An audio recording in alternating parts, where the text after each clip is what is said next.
저는 진행을 맡은 유튜버 지라르입니다. 반갑습니다. 한 분씩 소개 부탁드릴게요. 일단 동경님부터.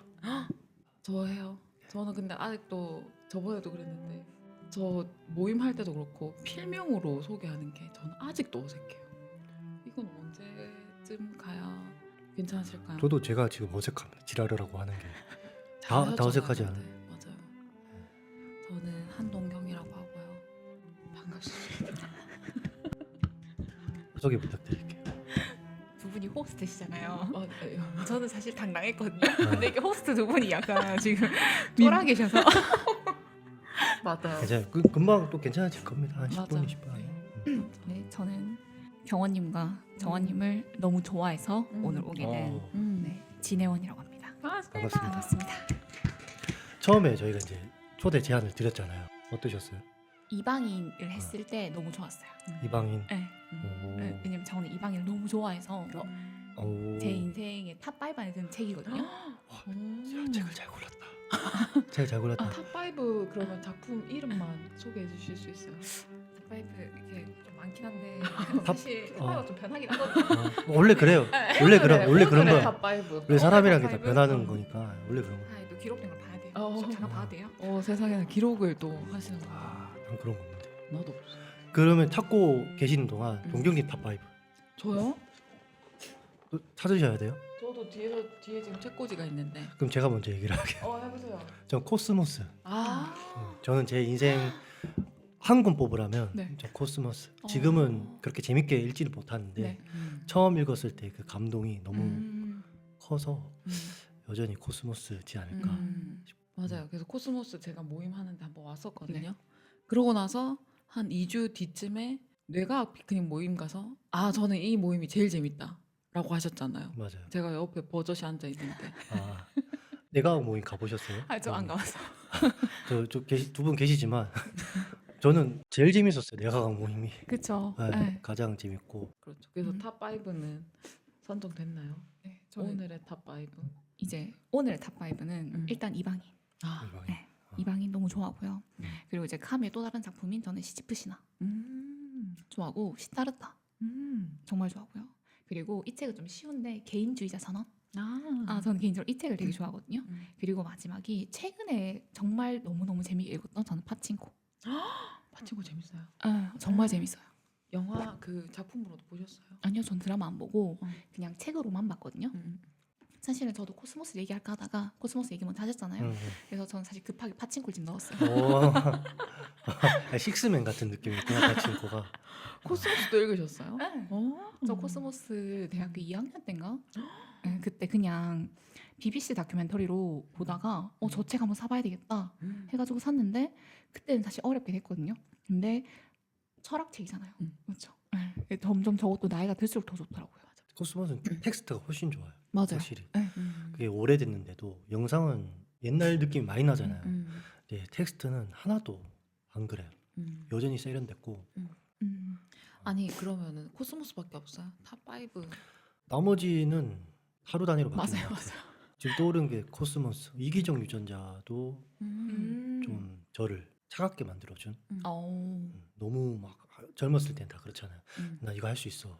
저거 할 수 있어. 막 그쵸, 그쵸. 이렇게 호기로운 그런 마인드가 되게 컸었는데 음. 이기적 유전자를 보니까 별거 없다. 그런 게 되게 위로받았고 사람을 차갑게 만드는 좋은 의미로 그런 의미로 이제 이기적 유전자가 탑2. 나머지는 빨간 머리엔 맞아. 항상 그 책 추천해달라고 하면 추천한 책 중에 하나가 빨간 머리엔. 빨간 머리 재밌어.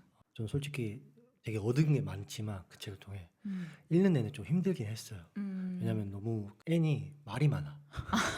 본인도 말이 많아서 유튜브까지 하시잖아요. 그렇죠. 제가 말하는 건 제가 좋아하고 남 말하는 건 좀 듣기 싫어하는 그런 싸가지 없는. 근데 애니 진짜로 한 페이지 전부 다 대사인 경우가 있어요. 그 애니 왜 그렇게 말이 많은지는 알 것 같아요. 이것까지 얘기하면 너무 길어지니까 다음에 얘기하도록 하겠습니다. 그렇게 영영 못 듣는 걸로. 다음에 이제 책 한번 얘기를 해볼까요? 네. 감상을 어떻게 다 하셨는지 그것부터 한번 들어볼까 합니다. 저부터 하면 네. 저는 한 이방인이라는 책을 한 4번 정도 읽은 것 같아요. 제 기억상으로. 처음 읽었을 때는 그 주인공에 대한 연민이 엄청 컸어요. 또 2부 가면 재판의 형장이 너무하다. 어떻게 한 사람을 이렇게 몰고 가냐. 라고 이제 생각을 많이 했었는데 이제 마지막에 읽었을 때는 좀 메르소는 감옥에 가는 게 맞다. 그리고 재판관에 있는 사람들을 공감했어요. 책 자체는 훌륭한 책이라고 생각이 들고 주인공에 대한 평가는 많이 낮아졌던 책입니다. 네. 아마 지금 확신하기는 좀 어렵지만 다음에 읽을 때도 그 생각은 안 변하지 않을까 싶습니다. 동경님 어떻게? 저는 이런 세계문학 전집을 고등학교 때 진짜 많이 읽었는데 이 앞전에도 얘기를 하긴 했는데 고등학교 때 공부하기 싫어서 읽었던 책은 지금 내용이 기억이 안 나요. 맞아요. 그래서 이방인도 읽는 내내 이거 읽었었던 것 같다. 아닌가 처음인가? 읽은 것 같은데 이렇게 하면서 읽었고 메르소 1, 2부가 있는데 1부는 저는 메르소가 진짜 이해가 안 갔고 2부 저도 마찬가지로 2부 가사가 좀 이해가 갔고 2부가 훨씬 더 저는 재밌었고 그리고 발제문 이렇게 보면서 한 번 더 생각을 하니까 메르소에 대한 이해도가 올라갔긴 했는데 저는 개인적으로 근데 메르소가 별로예요. 그래서 이 책을 4번 읽었다고 하는 것도 좀 신기하고 저는 이제 그다음에 이제 인생책이라고도 네, 네. 꼽아주잖아요. 그것도 좀 신기해서 회원님 어떻게 보시나요 작품을? 근데 동경님 그러면은 되게 오랜만에 읽으신 거예요? 맞아요. 이방인 근데 아마 대학생 때도 아마 읽었었던 것 같아요. 기억에. 근데 진짜 내용의 기억이 의식하고 읽지 않으면 안 남는 것 같아요. 그래서 저는 조금 새롭게 읽었어요. 우선은 저는 메르소를 정말 사랑하거든요. 사랑할 요소들이 꽤 많아요. 진짜로? 약간 이 발제도 있지만 요조 같은 느낌도 없지 않아 있고. 계속 말씀해 주세요. 괜히 끼어들었다. 제가 아니요 저는 근데 사실 이게 좀 편하게 제가 얘기를 하자 했잖아요. 아. 그 끼어듦도 너무 좋은데 전 사실 요조 그 비교에 할 말이 많아요. 여기 그래요? 발제 있잖아요. 그럼 그것도 되게 흥미롭겠다. 얘기해 주세요. 좀 이따. 제가 요조 극혐하거든요. 진짜요? 오. 다른 면이 있어요. 그러니까 같은 면도 있는데 네. 같이 보는 사람도 있는데 또 다른 면도 있고. 이 발제가 좀 흥미로웠겠네요. 아까 맞아요. 요조랑 같이. 제가 심지어 그 지금 하고 있는 그 독서 모임에서 제가 이방인 제가 진짜 좋아하는 책이다라고 했더니 거기 계신 분께서 그러면은 그 인간 식욕도 너무 좋아하시겠어요 이러는 거예요. 그래서 똑같이 그래서 제가 아니요 그 책 정말 싫어하는데요. 그랬는데 저는 이 책 처음 읽었을 때부터 메르소가 한 번도 이해 안 된 적이 없어요. 네, 그리고 이상한 사람이라고 생각해 본 적도 없어요. 제가 이 책 처음 읽었을 때가 제 인생에 대한 의지가 제일 떨어졌을 때거든요. 그래서 책을 읽는 내내 진짜 그때도 모든 구절들에 엄청 공감을 많이 했었어요. 네. 그런데 이제 그러다가 메르소가 2부에서 수감 생활을 이제 본격적으로 시작을 하잖아요. 근데 그러면서 그때 그 의지가 되게 떨어졌던 그 시기에 저한테 메르소의 수감 생활을 보면서 좀 내적인 깨달음이 저한테도 같이 왔었어요. 네, 그래서 저는 메르소가 마지막에 신부한테 막 절규하면서 했던 말들에 정말 위로를 많이 받았거든요. 그래서 저는 이번에 다시 사실 이 기회에 또 읽었잖아요. 그냥 너무 좋았어요. 이 책을 또 이게 읽을 수 있는 시간이 생겼다는 게 저희가 그런 시간을 드렸습니다. 정말 감사했어요. 아까 별 말씀을. 이기적 유전자를 읽고 뭐 호기로움이 좀 사그라들었고 겸손해졌다고 하셨는데 겸손해진 게 이 정도예요. 한 분기별로 한 번씩 읽으셔야 하지 않을까. 그러니까요. 기억도 안 나 그 책인데. 그 조금 일부는 메르소의 어떤 행동 그리고 왜 저런 행동을 했는지에 대한 심리를 파악하는데 에너지를 거의 다 맞아요. 쓰고 어려운 분들도 많았고 그런 반면에 이분은 그런 심리도 분명히 있지만 그 사법 체계의 어떤 역학이 치고 들어옴에 따라 이제 좀 더 단순해진다는 느낌? 왜냐하면 메르소는 자기 감정이나 어떤 생각 표현을 잘 안 하잖아요. 근데 사법 체계가 이제 2부에서 딱 나올 때는 눈에 보인 그대로 맞아요. 그 역학의 논리들이 탁탁탁 보이잖아요. 그래서 2부가 좀 더 시원한 사람도 있을 것 같긴 해요. 그렇죠. 음. 왜냐면 일부는 메르소라는 인간을 저희가 이해해야 되잖아요. 근데 그 한 인간을 이해하는 건 너무 어렵단 말이에요. 맞아요, 맞아요. 심지어 메르소에 대한 그 정보 제시가 사실 되게 좀 없잖아요. 없어요. 없어요. 그러다 보니까 그 인간을 이해하는 게 너무 힘들단 말이에요. 맞아요. 맞아. 마리도 잘 모르니까 계속 물어보는데 맞아요. 얘기를 안 해주죠. 자기가 어떤 생각, 결혼하고 싶은지도 모르는 저 사람. 그죠. 어. 아니 일부는 저는 좀 힘들었던 게 그 메르소가 메르소도 얘기하듯이 왜 죽였냐 했을 때 태양 때문에 죽였다고 음. 했잖아요. 저는 일부를 읽는 내내 태양 때문에 너무 힘든 거예요. 진짜 막 계속 막 태양이 내리쬐고 너무 힘들었고 그래서 땀이 나고 막 나는 맞아, 땀을 맞아. 닦았고 쟤도 땀을 닦고 막 어. 그 약간 그 배경 설정에 날 기후 설정에 저도 약간 같이 쪄들어가서 맞아요. 저도 막 엄청 메르소 인간 자체를 저는 뭐 엄청 공감하는 건 아니지만 살인 충동은 날 것 같은 거예요. 너무 너무 더워서. 더워서. 아, 진짜로. 그래서 전 좀 일부가 힘들었었던 것도 음. 없지 않아 있어요. 맞아. 음. 그게 참 저도 힘들긴 했어요. 음. 태양 어떻게 생각하세요? 갑자기 태양이요? 아, 이 소설 속에 태양이 가장 좀 중요한 역할 중에 하나잖아요. 태양의 상징성에 대해서 네. 어떻게 생각하세요 그러면 호스트님은? 좀 연출적인 힘인 것 같아요. 좀 다른 생각은 잘 안 들고 작가가 메르소의 어떤 뜬금없는 행동들을 독자들이 좀 이해할 수 있게끔 연출적으로 넣은 게 아닌가라는 음. 생각이 들더라고요. 태양이라는 거 왜 책 읽으면서 다 느끼셨을 것 같은데 사실 저도 책 읽으면서 왜 재판장에서 열기가 엄청 뜨겁잖아요. 그러니까 이 책은 사실 메르소란 인물이 너무 냉소적이고 너무 내면에 에너지가 없어서 책을 읽으면서는 계속 그런 힘이 없거든요. 근데 그 태양 하나가 엄청나게 뜨거움을 계속 불어넣어 주거든요. 결국은 전 사실 메르소랑 태양이 정반대 지점에서 계속 부딪히는 존재라고 생각을 했었어요. 아무리 피해도 피할 수 없잖아요. 그리고 재판장에서도 메르소는 도저히 여기 뭐 반항을 하거나 항의할 의지가 하나도 없는데 재판장이 뜨거운 열기는 계속 숨 막히게 만들거든요. 태양이 무슨 의미인가라고 생각했을 경우 사실 너무 정답을 얘기할까 봐 조금 제가 주저하는 건 있는데 메르소가 정말 피하고자 했던 거 삶, 인생. 너 어떻게 살 거니? 살아야 돼 일단은. 너 일단 살아야지. 근데 난 왜 살아야 되는지 모르겠어. 그러니까 그 태양을 피할래 피할 수가 없는 거죠. 그래서 그 구절 있잖아요. 그 칼날에 햇빛이 반사돼서 그 햇빛이 나의 머리를 관통하고 눈알을 찌르는 것만 같았다. 맞아. 메르소가 그런 고통을 느끼거든요.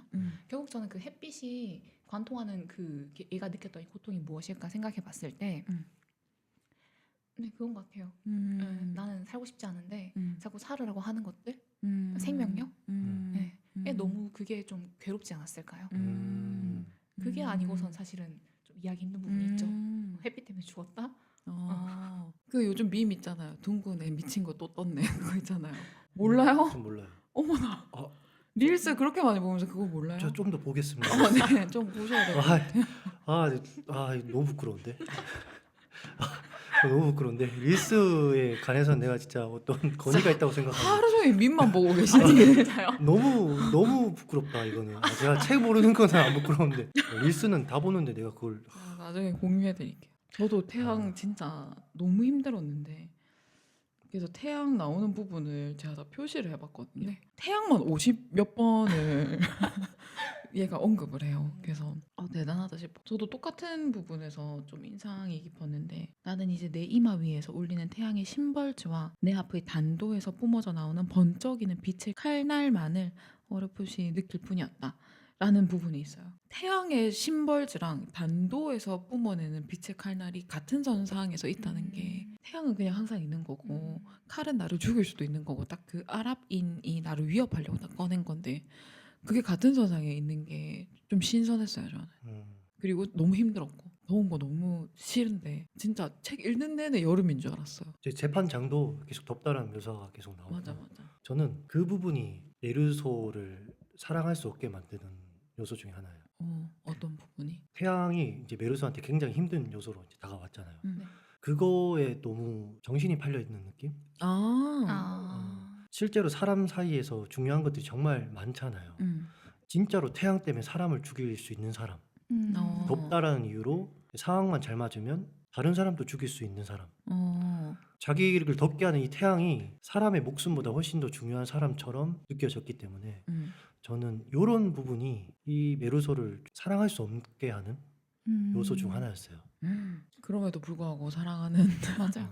그 발제문에 그게 있잖아요. 메르소가 사형 선고를 받은 거에 대해서 아랍인의 살해 동기. 그래서 7번. 정당할 수 있냐. 사실 저는 이거에 대한 이제 답이 지금 필요한 거거든요. 저한테는. 그러니까 메르소가 그렇게 햇빛 때문에 사람을 죽인 거는 어떤 이유든 정당할 수 없죠. 그리고 저는 메르소를 사랑하기 때문에 이 책을 반복해서 읽을 때 그 아랍인의 죽음에 대해서 좀 같이 절하하지 않기 위해서 되게 노력을 했어요. 메르소의 생명과 아라빈의 생명의 가치는 사실 다를 바 없기 때문에 모르는 사람의 죽음을 이제 무시하지 않기 위해서 되게 노력을 했었는데 메르소가 사실 아라빈을 죽일 만한 이유는 전혀 없거든요. 근데 그래서 우리가 살인 사건에 벗어나서 그 부조리함이란 주제에 집중할 수 있다고 생각해요. 그러니까 살인 사건에 타당한 서사나 이유가 있으면 이방인 이브가 지금이랑 너무 다르게 흘러갔을 거거든요. 그리고 그 과정에서 저희가 메르소의 행위에 대해서 타당성을 느껴버리면 그에게 연민과 동정을 느껴버릴 수 있단 말이에요. 네. 그리고 그 아라빈의 죽음에 대해서도 그는 죽을 만했어라고 느낄 수도 있는 거겠죠. 근데 여기에 그 어떤 이유도 전 주지 않았기 때문에 저희가 계속해서 그러니까 사실 삶을 살아가는 데 있어서 계속 그 의문을 품는 것들 그게 그대로 이 소설에서도 진행된다고 생각을 하거든요. 그래서 저는 여기에서는 사실 그 레스토랑 주인 셀레스트 있잖아요. 그 사람의 표현이 제일 정확한 것 같아요. 그러니까 하나의 불행. 하나의 불행일 뿐이다. 원래 그냥 찰나의 행운과 불행으로 인생이 정말 다르게 흘러가잖아요. 저희가 죄를 지어가지고 교통사고를 겪는 게 아니잖아요. 그러니까 메르소가 살인을 왜 했을까 여기에 대해서 저희가 이해할 수 없을 것 같아요. 아마도 카미가 그거에 대해서 명확하게 사실 설명을 해주지도 않았기 때문에 아무래도 그냥 각자의 그 해석이 맡겨야 되는 부분인 건데 저희가 이해하지 지금 못하는 거 그것 자체가 사실은 카미가 아마 의도한 게 아니었을까요? 그러니까 이해할 필요가 없는 거죠. 저 이해 못했어요. 근데 태양 때문에 죽인 거라고 저는 이해를 했어요. 확실하게. 태양 덥다는 이유로 그게 싫어서 우발적인 총기 사건이잖아요. 네. 그 현실에서 봤을 때는 죽이고 싶지는 않더라도 죽게 하는 사건들이 꽤 있습니다. 요 예시를 드는 건 좀 슬픈 얘기인데 이성균이 스스로 목숨을 끊었잖아요. 네. 경찰의 압박 수사. 근데 경찰들은 이성균을 죽이려 하지 않았어요. 근데 죽였어요. 그런 사건들이 있단 말이에요. 제대로 생각을 하지 않고 살아가다 보면 죽일 의도는 없었지만 죽이게 되는 그런 사건들이 하나 둘씩 생기고 또 메르소도 그런 것 같다는 생각이 많이 들어요. 뭐 우발적인 사건까지는 일종의 불행이라고 봅니다. 그 불행 이후에 이제 대처하는 방식이 좀 실망스럽지 않나 싶긴 해요. 내가 어떤 이유로 총기를 쐈다라고 확실히 말을 할 필요도 있고 한 발 쐈으면 그때 깨우치고 이 사람이 괜찮은지 확인을 하는 게 먼저고 살 수도 있었잖아요. 빠른 조치를 했으면. 거기다가 더블 체크 같은 느낌으로 네 발을 더 쐈으니까 요거는 이해의 영역을 좀 벗어난 부분인 것 같다는 느낌? 사회적으로 봤을 때는 이거는 사회 격리를 해야 된다는 느낌? 그런 게 좀 컸어요. 이게 사실은 재판장에 있는 일반적인 배심원들의 생각인 거죠. 그렇죠. 그래서 저 같은 사람들이 꽤 많을 것 같긴 해요. 그리고 그렇게 생각을 하면 배심원들이 좀 더 공감이 된다는 느낌이에요. 배심원들이 만약에 배심원이 이 책을 읽었다면 자책을 할 것 같아요. 사실 메르소는 그런 의도는 아니었네. 그렇게까지 악의적인 사람은 아니었네. 내가 너무 마녀사냥 같은 오리를 해버렸다는 느낌. 그래서 그 사람들이 실제 사건을 이제 쓰여진 이 책을 읽었다 하면 좀 스스로에 대한 자책을 많이 할 것 같은데 좀 그런 사람들에게 그럴 필요 없다. 메르소가 충분히 소명을 안 했다. 충분히 그런 의심을 할 수밖에 없었다. 그런 말을 좀 하고 싶은 느낌이 있어요. 경호님 하시는 말씀 들으니까 이래서 사람들이 왜 요조를 좋아한다고 하는 사람들은 꽤 많아요. 그쵸? 요조가 이해되거나 난 요조 너무 좋다 이렇게 말하는 사람들이 많은데 전 사실 살면서 저처럼 메르소를 사랑한다고 하는 사람 잘 못 봤거든요. 이건가 봐요. 그러니까 이게 살인을 했기 때문에 누군가에게는 메르소는 어찌됐건 간에 나쁜 놈이고 이해할 수 없는 사람인데 요조는 본인 스스로 남을 해한 적은 없잖아요. 그렇기 때문에 사람들이 연민과 동정을 느끼는 것 같아요. 저는 또 추가적으로 하나 더 있어요. 요조를 좋아할 수 있는 이유 중 하나는 자기가 왜 그런 행동을 하는지는 적어도 스스로 안다는 느낌이에요. 마지막에 이제 그런 얘기를 해요. 인간 실격이란 이제 스스로 저항하지 않는 좀 주체적인 행동을 하지 않는 사람들이 인간 실격이다. 그런 워딩으로 정확한 텍스트는 제가 기억이 안 난다. 어쨌든 그런 워딩으로 얘기를 했어요. 메르소는 자기가 뭘 하고 있는지를 스스로 좀 모르는 느낌이 너무 커요. 근데 요조는 좀 그거를 좀 깨우친 느낌은 있다.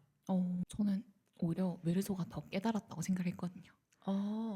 근데 그렇긴 하죠. 메르소는 약간 인간 실격 느낌이라기보다는 저 해설 페이지까지 읽었는데 부조리에 대한 내용이 엄청 많이 나오고 메르소는 아까 인간 실격이 저항하지 않는 것이라고 여기 지금 발제문에도 있는데 요조는 그래서 인간 실격이라면 메르소는 좀 부조리한 그 삶에서 새로운 가능성이나 뭔가 새로움을 자꾸 탐구는 하려 하지만 그게 약간 인생에서는 아니었던 것 같아요. 그러니까 본인 생에서는 아니었던 것 같아. 그렇죠. 그건 어. 맞아요. 네. 그래서 좀 어려운 부분도 있고 요즘 들어서 아마 예전에 읽었으면 저도 메르소 되게 좋아했을 것 같은데 물론 읽었지만 기억이 안 날 뿐이지만 저는 요즘 약간 사회성에 대한 키워드가 머릿속에 강력하게 있거든요. 그래서 사회성이 낮은 사람에 대한 이해하는 데 드는 에너지가 너무 커요. 지금 저한테. 메르소에 대해서 얘기를 하면서 제가 너무 피로하다 보니 인간을 이해하고 싶은 욕구가 없단 말이죠. 그렇죠.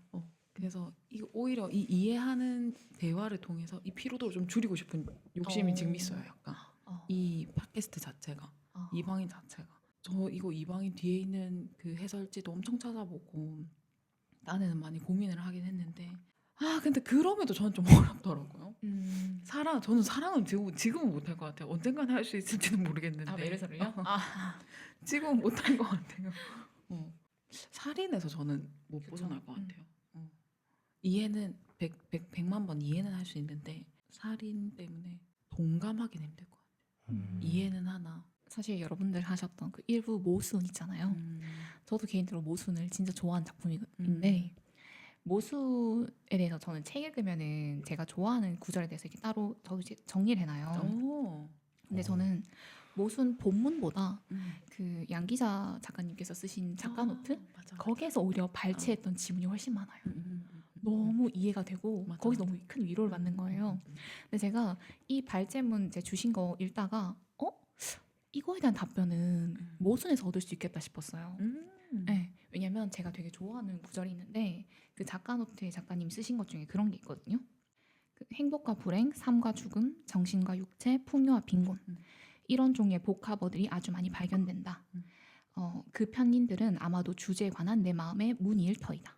네, 그렇게 말씀하시면서 결국은 단 한 번뿐인 이 삶, 한 사람을 놓고 두 개의 상반되는 삶을 추적할 수밖에 없는 그런 노릇이다. 그러니까 모순이란 책도 사실 테마가 뗄래야 뗄 수 없는 반대되는 것들에 대한 그거잖아요. 그러니까 태양이 주는 의미가 아까 주신 그 질문을 다시 넘어가자면 엄청난 생명이자 동시에 정반대되는 죽음도 가치 있는 존재일 것 같아요. 전 태양이 그렇게 이해가 돼요. 그래서 사실 메르소는 그거에 대한 탐구를 오래 했기 때문에 그 태양을 보면서 지독하게 괴로웠을 것 같아요.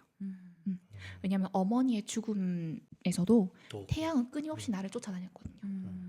그 질문으로 말씀드리자면은 아마 그래서 메르소가 우발적인 살인을 그때 하지 않았을까. 태양이 없었으면 아마 살인이 안 일어났을 것 같긴 합니다. 맞아요. 네. 여담이긴 한데 이 카미가 이 작품을 쓸 때 파리에서 썼다는 거 보셨어요? 아니요. 아니요, 저는 몰라요. 이 작품을 쓸 때 그 파리에서 정말 비가 내리는 우중충한 계절에 이걸 썼대요. 상상에만 의존해서. 네. 카미가 실제로 알제리 출신이라고 하잖아요. 되게 가난한 가정에서 태어났고 그래서 그때 본인이 살았던 그 시절을 이제 기억을 토대로 정말 우울한 그런 계절에 이 소설을 썼대요. 그래서 저는 더 태양이 이 사람이 집착했나? 근데 그 태양을 되게 우중충하게 잘 표현했어요. 맞아요. 다른 작품은 태양이 되게 생명력, 맞아. 활기 네. 이렇게 표현하는데 여기는 약간 장마철의 그 찜찜함처럼 맞아요. 태양을 너무 강렬하게 본인의 무기력함을 대변하듯이 태양을 묘사를 해가지고 그럼 발제로 돌아가서 발제를 혹시 뭐 하고 싶은 발제가 있으신가요? 아까 9번 얘기도 잠깐 나왔잖아요. 이어서 9번까지 하고 다른 발제 올라가는 건 어때요? 9번 요조요? 요조 인간 실격 가지고는 그 유튜브 리뷰도 하셨잖아요. 그렇죠. 음. 요조를 쓰레기라고 표현을 했죠. 요조 그 인간 실격 자체도 한 4-5번 읽었던 것 같아요. 이런 유의 사람들을 이해하기가 되게 힘들었어요. 이 사람들을 이해하는 어떤 저만의 틀이 필요했고 이방인도 그렇고 인간 실격을 그래서 여러 번 읽었던 것 같아요. 비슷한 책으로는 이제 롤리타의 어떤 주인공도 위험한 인물인데 이 인물을 어떻게 이해를 해야 되지에 대한 어떤 저만의 틀이 필요했고 좀 비슷하게 여러 번 읽었던 것 같아요. 그런 이유로 그 셋 인물 다 저한테는 다 쓰레기였어요. 저만의 좀 잣대가 있어요. 스스로 표현해야 된다. 싫다고 하는 것들은 자기가 잘 표현하고 좋다고 하는 것들은 잘 표현해야 된다. 그리고 자기가 잘못한 게 있으면 사과해야 된다. 그 잘못을 인정하고. 그 셋 인물은 없었어요. 메르소가 가장 싫었던 부분 중 하나예요. 누군가를 죽여서 이제 재판을 받고 있으면 그 유가족에게 사과를 하는 게 가장 먼저인데 그런 거 하나 없이 이거는 좀 참여하고 있다라는 표현을 단 한 번도 볼 수가 없었어요. 근데 그게 굉장히 마음에 안 들었어요. 저한테는. 사랑할 수 없는 이유 중에 가장 큰 것 같긴 해요. 자기 잘못을 인정하는 게 중요하잖아요. 근데 메르소는 없었고 끝까지 어떤 자기 합리화하는 느낌이었어요. 저한테 메르소는. 말이 얘기는 좀 이따 할게요. 근데 요조도 좀 그런 게 좀 컸어요. 자기 잘못은 인정은 하지만 자기가 뭘 못하고 있는지 알아요. 그런데도 그걸 행동으로 옮기지 못했다는 점이 좀 마음에 안 들었고 자기 잘못을 인정하고 올바른 방향으로 가려고 하지 않는 점이 저한테는 안 좋게 공통점으로 다가왔습니다. 근데 둘 다 약간 미래지향적 사람은 아니잖아요. 그렇다고 현실에 충실한 것도 아니고 오로지 본인만 생각하는 인물이었던 것 같은데 자기 검열을 하긴 하는데 그게 사회성이 기반되진 않았던 것 같아요. 끊임없이 본인 욕만 자기가 하고 싶은 것만 생각하고 객관화하지도 않고 뭐 이 사회에서 내가 어떤 자리를 차지하고 있는지도 생각하지 않고 그러다 보니 이야기가 힘들지만 근데 때때로 그러고 싶은 순간들이 있잖아요. 그냥 진짜 다 아무것도 생각 안 하고 나만 생각하고 싶은 순간들이 있고 그래서 아까 되게 힘들었을 때 작품을 읽어서 이해하셨다고 했던 것 같은데 그래서 저는 아까도 얘기했다시피 이해는 하지만 공감하기가 참 힘들어요. 근데 그걸 좀 극단적으로 표현한 인물들이라고 생각해요. 요조랑 메르소는. 그렇죠. 회피하고 싶은 마음들, 자기만 생각하고 그런 싶은 마음들, 모든 인간들한테 그런 마음이 있다 보니까 그게 극단적으로 보여지는 이 두 인물을 통해서 자기의 그런 마음들을 좀 보고 위로받는 듯한 느낌이 있고 또 그것 때문에 요조를 좋아하는 사람도 있고 메르소를 좋아하는 사람이 있지 않을까 생각은 듭니다. 근데 요조는 그래도 조금은 사회성 있지 않아요? 아 그렇죠. 그러니까 왜 메르소보다는 나의 이 거짓된 연기를 알아채는 친구를 보면서 계속 노심초사하잖아요. 아 맞아요. 그렇죠. 그런 것도 있고. 그리고 또 사랑의 측면에서도 좀 더 화끈한 사랑을 했던 것 같아요. 물론 올바른 연애 관계라고 보기는 힘들지만 그래도 좀 사랑을 좀 더 진실된 마음으로 사랑했던 느낌이 있어요. 요조한테는 메르소보다. 저는 요조의 그 말이 싫거든요. 뭐뭐 하지 아니할 수 없었습니다. 아 극단적 회피주의.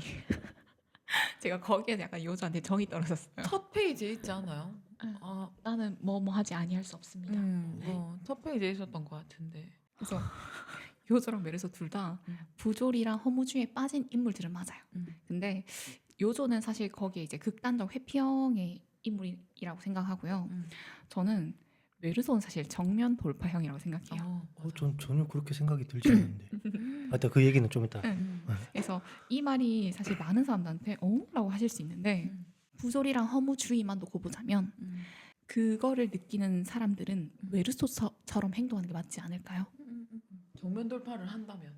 부조리랑 허무주의만 놓고 보자면 저는 메르소가 보여주는 행동이 극단적인 부조리와 허무주의의 표본이라고 생각해요. 근데 이제 메르소는 자기의 삶은 결국은 사형으로 마무리했을지언정 결국은 죽음을 통해서 마지막에 본인이 깨달음을 얻게 되고 또 그걸 보는 저희는 부조리한 세상의 허무함을 어떻게 극복하며 살아야 되는가에 대한 깨달음도 저희가 알게 되는 거잖아요. 그래서 예전에 민음타에서 메르소를 그 순교자로 표현을 했거든요. 그게 제일 이해가 안 됐어요. 그렇죠. 근데 저도 그때 이해 못했는데 이제 전적으로 저는 동의해요. 메르소는 순교자가 맞아요.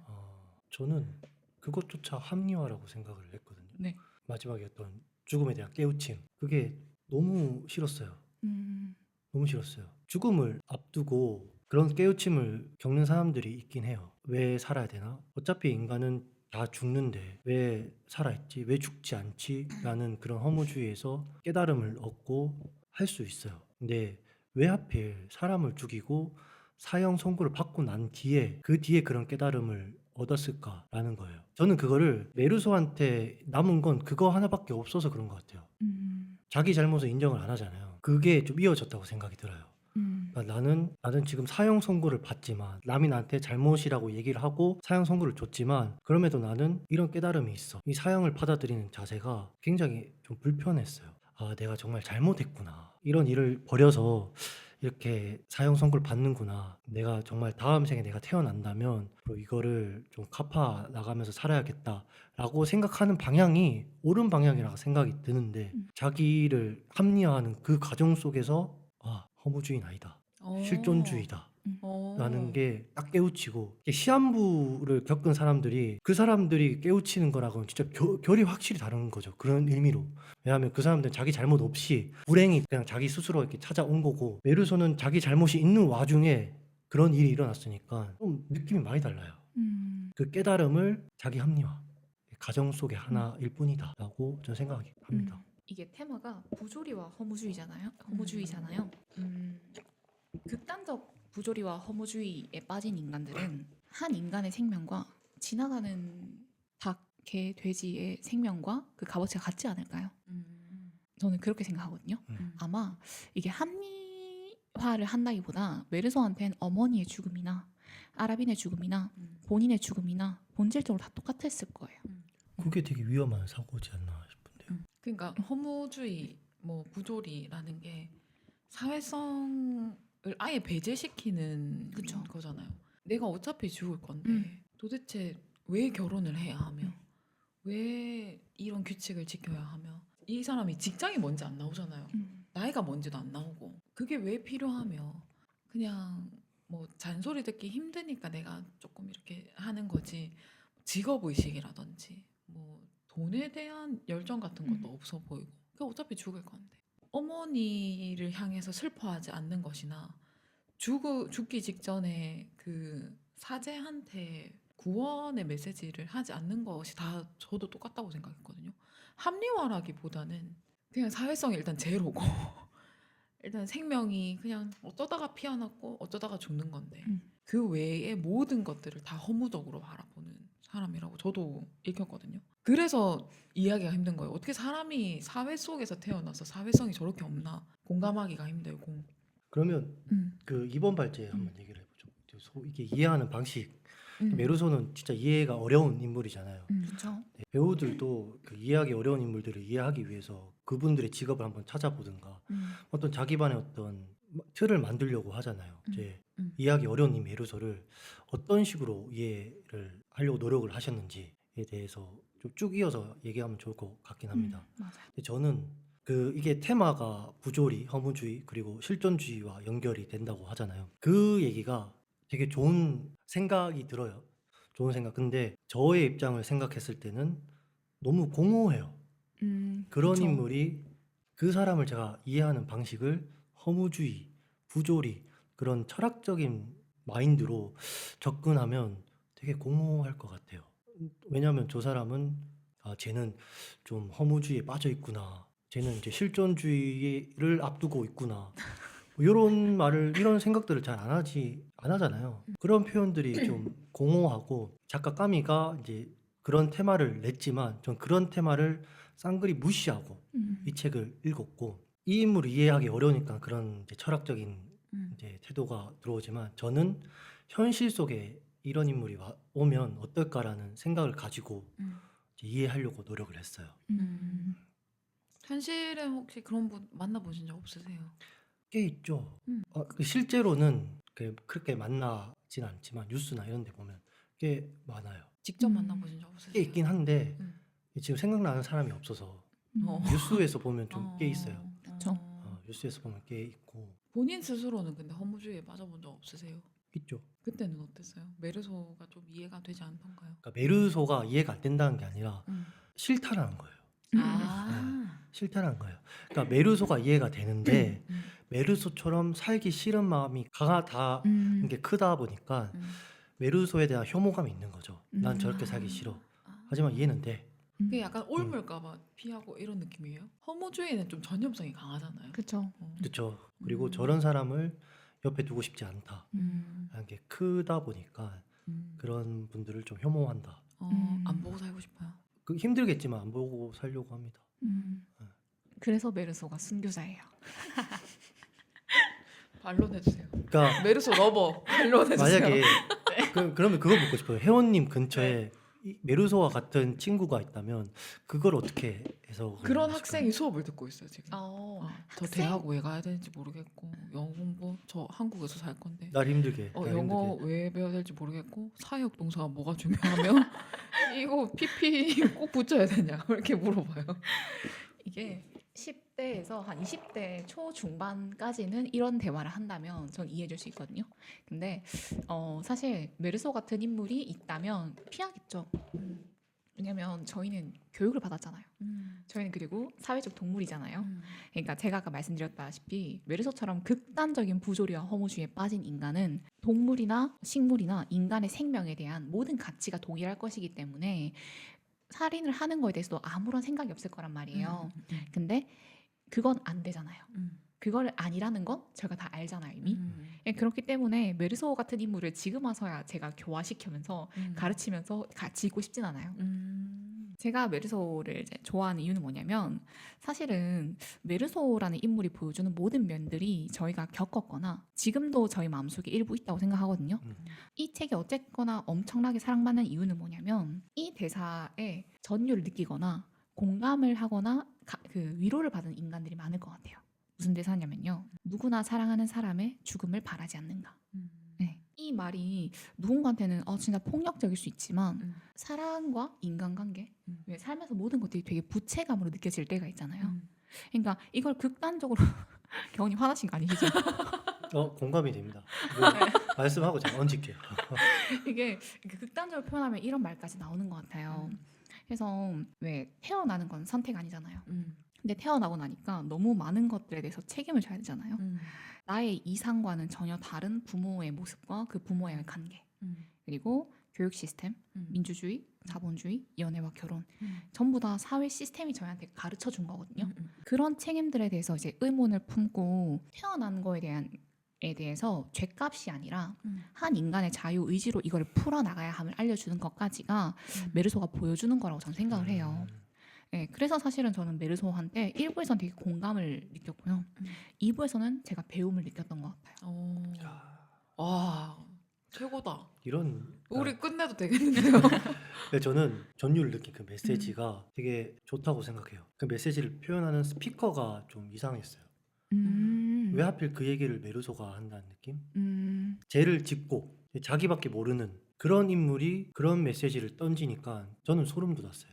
메시지 자체는 공감될 게 많긴 한데 그 스피커에 따라 좀 그 메시지가 좀 어떤 나쁜 감정을 줄 수도 있구나라는 생각도 들긴 했어요. 저도 처음에는 사랑하는 사람의 죽음을 바라지 않는가라는 그 텍스트가 처음에는 이해가 안 갔거든요. 근데 왜 이것도 밈 있잖아요. 내가 가질 수 없으면 모두가 가지면 안 된다. 그래서 차라리 저 잘생긴 배우가 게이였으면 좋겠다. 뭐 이런 말을 하잖아요. 그런 것처럼 약간 다 가질 수 없으면 그냥 아예 죽었으면 좋겠다. 이런 마음인가 그런 마음이 들기도 했고 무슨 말을 하려고 했지? 내가 여기 얹으려는데 말하다가 까먹었어요. 그냥 계속 스피커. 얘기하세요. 네. 네. 스피커. 스피커가 진짜 중요한 역할을 한 것 같아요. 진짜 메르소는 사람을 죽였으니까 살인자들을 좀 예를 들어보면 수많은 사람들을 죽이고 나서 어떤 이제 뉴스 기사 앞에서 섰을 때 누구나 사랑하는 사람이 죽기를 바라지 않나라고 딱 말했을 때 느끼는 분노감, 혐오감이 있고 정말 서로 아끼는데 한 번씩 싸우고 그런 사람이 그래도 한 번씩은 사랑하는 사람이 없었으면 좋겠다라고 말하는 거랑은 결이 많이 다르죠. 메르소는 전자인 것 같아요. 그래서 그 메시지가 조금 더 소름 돋게 느껴지는 거 아니에요? 메르소가 있으니까. 그렇죠. 내가 우리 엄마가 죽은 거나 내가 아랍인을 죽인 거나 내가 이 사회랍시고 꼴값 떠는 그 재판부에 의해서 내가 죽음을 당하는 거나 너네가 소 죽여서 먹는 거나 날파리 번거롭다고 다 똑같은 거다 라고 얘기를 하면서 할 때의 그 느껴지는 소름 때문에 메시지에 힘이 있다고 생각하거든요. 그냥 일반적인 사람이 얘기를 하면 그게 무슨 말이야 근데 너는 그렇게 살고 뭐 이렇게 조금 반문할 수 있는 여지가 있는데 메르소가 했으니까 약간 더 메시지에 힘이 있다고 저는 생각해요. 그 메시지를 어떻게 느끼셨어요? 힘이 있다는 건 그 메시지가 그러니까 메르소가 메시지로 했으니까 다가오는 거죠. 그냥 흘러가는 말이 아니라 메르소가 했으니까 그 메시지가 파워가 있다라고 느껴지셨잖아요. 근데 그 파워가 어떤 감정을 일으키게 되냐? 극단의 허무주의구나. 극단의 사랑하는 사람이 아예 존재하지 않았으면 좋겠다라는 게 사랑 자체가 그냥 뭐 의미가 없고 그걸 애초에 왜 느껴야 하며 언젠간 죽어야 할 사람이 왜 우리가 이 생에 태어나서 왜 굳이 사랑을 하고 왜 이런 화학적 반응을 일으키면서 그러다 어차피 다 죽을 건데 이게 왜 발생을 하냐. 애초에 없으면은 우주 전체 에너지 값이 그렇게 낭비되지 않을 수도 있을 텐데 라고 생각을 하니까 오히려 사랑이 얼마나 많은 에너지가 들어가는지 얼마나 많은 걸 담고 있는지를 오히려 저는 잘 느껴지거든요. 그렇다고 저는 생각을 해요. 혹시 혜원님 여기 더 이 말째 얹을 말 있나요? 저는 사실은 들으면서 저희 메르소의 인간관계에 관해서 자연스럽게 얘기하면 좋겠다는 생각을 했었어요. 맞아. 그거는 네. 잠깐 쉬었다 합시다. 알겠어요. 네, 잠깐 쉬었다가 하도록 하겠습니다. 알겠습니다. 메르소의 인간관계에 대해서 얘기를 해볼까 해요. 먼저 말해 주실 분 계신가요? 전 늦게 얘기하겠습니다. 저는 좀 물어보고 싶었던 게 네. 과연 마리를 사랑했는지. 근데 왜냐면 마리를 뭐 이런 묘사가 있거든요. 태양 때문에 내가 너무 짜증이 났고 입맛도 없었는데 마리가 좋아하니까 갑자기 기분이 좋아졌다. 뭐 이런 묘사가 있어요. 그래서 얘는 도대체 마리를 좋아하는 건지 아니면은 그냥 똑같이 인간으로서 보는 건지 자기도 모르는 사이에 애정을 느끼고 있는 건지 이것도 좀 궁금했거든요. 어떻게 보셨어요? 저는 사실은 그 사랑과 좋아하는 감정은 저희 정도의 이제 성인이 되면은 본인 스스로 그거에 대해서 정의는 좀 정립을 해놔야 된다고 생각을 해요. 그러니까 나한테 사랑은 이런 것이다. 네. 그래서 사실 저는 메르소가 마리를 사랑했다고 생각하지 않거든요. 왜냐하면 메르소는 사랑을 못 느끼니까. 네. 저는 사실은 이게 그 메르소의 가정 환경에 대해서 우선 이 발제문 봤을 때 먼저 제일 먼저 생각을 했었어요. 일단 아버지를 한 번도 본 적 없고 어머니와도 감정적 유대가 없잖아요. 그러니까 사랑이나 우정을 느끼지 않는 것보다 애초에 그거를 느끼는 방법 자체를 배운 적이 없는 사람인 거죠. 이 메르소의 인간관계 중에서 딱 하나 눈에 엄청 밟히던 파트가 있어요. 셀레스트가 재판장한테 계속 이 살인사건은 하나의 불행이다 라고 몇 번이고 얘기하거든요. 그때 메르소가 한 인간을 껴안아주고 싶은 마음이 우러난 것은 그때가 처음이었다. 이런 생각을 해요. 이 부분을 읽고 메르소는 이렇게까지 결정적인 순간에 그러니까 내 인생의 위기라고 느꼈던 그런 순간에 누가 나타나서 얘야 이거 별거 아니야 뭐 이렇게 말하거나 보호해주는 걸 한 번도 느껴본 적이 없는 것 같은 거예요. 그러니까 그때 한 인간을 껴안아주고 싶은 게 아니라 아마 한 번쯤은 껴안음을 당해보고 싶었을 것 같아요. 그걸 보면서 사람이 되게 마음속 깊은 곳 엄청 본질적인 곳이 고장나거나 채워지지 않으면 정상적인 삶을 살기가 사실 되게 어렵잖아요. 네. 인간관계는 사람이 살아가는 데 있어서 제일 중요한데 이 세상에 나의 부모님 외에 나한테 부모 역할을 해줄 수 있는 사람이 없단 말이에요. 그들과의 관계에서 제대로 체험받지 못하면 다른 관계에도 그 결핍과 트라우마가 끊임없이 영향을 주잖아요. 물론 살면서 다른 관계를 통해서 조금씩 채우거나 배울 수는 있는데 메르소는 이제 아마 조금 극단적인 모습으로 그려졌죠. 근데 저는 사실 메르소 같은 사람들 되게 많을 것 같아요. 네, 30대 중반, 40대, 50대가 되어도 어떻게 사랑을 해야 되는지 좋아하면 무엇을 해야 되는지 사랑이 진짜 뭐지? 이걸 모르는 사람들이 대부분일 것 같아요. 네, 그래서 저의 결론은 정말 심플하게 말씀드리면 메르소는 인간관계를 맺을 줄 몰라요. 사랑이 뭔지도 모르고요. 제일 마지막에 말하실까요? 즉 얘기를 하면 참 너무한다는 생각이 많이 들어요. 마리에게 너무한 남자친구다.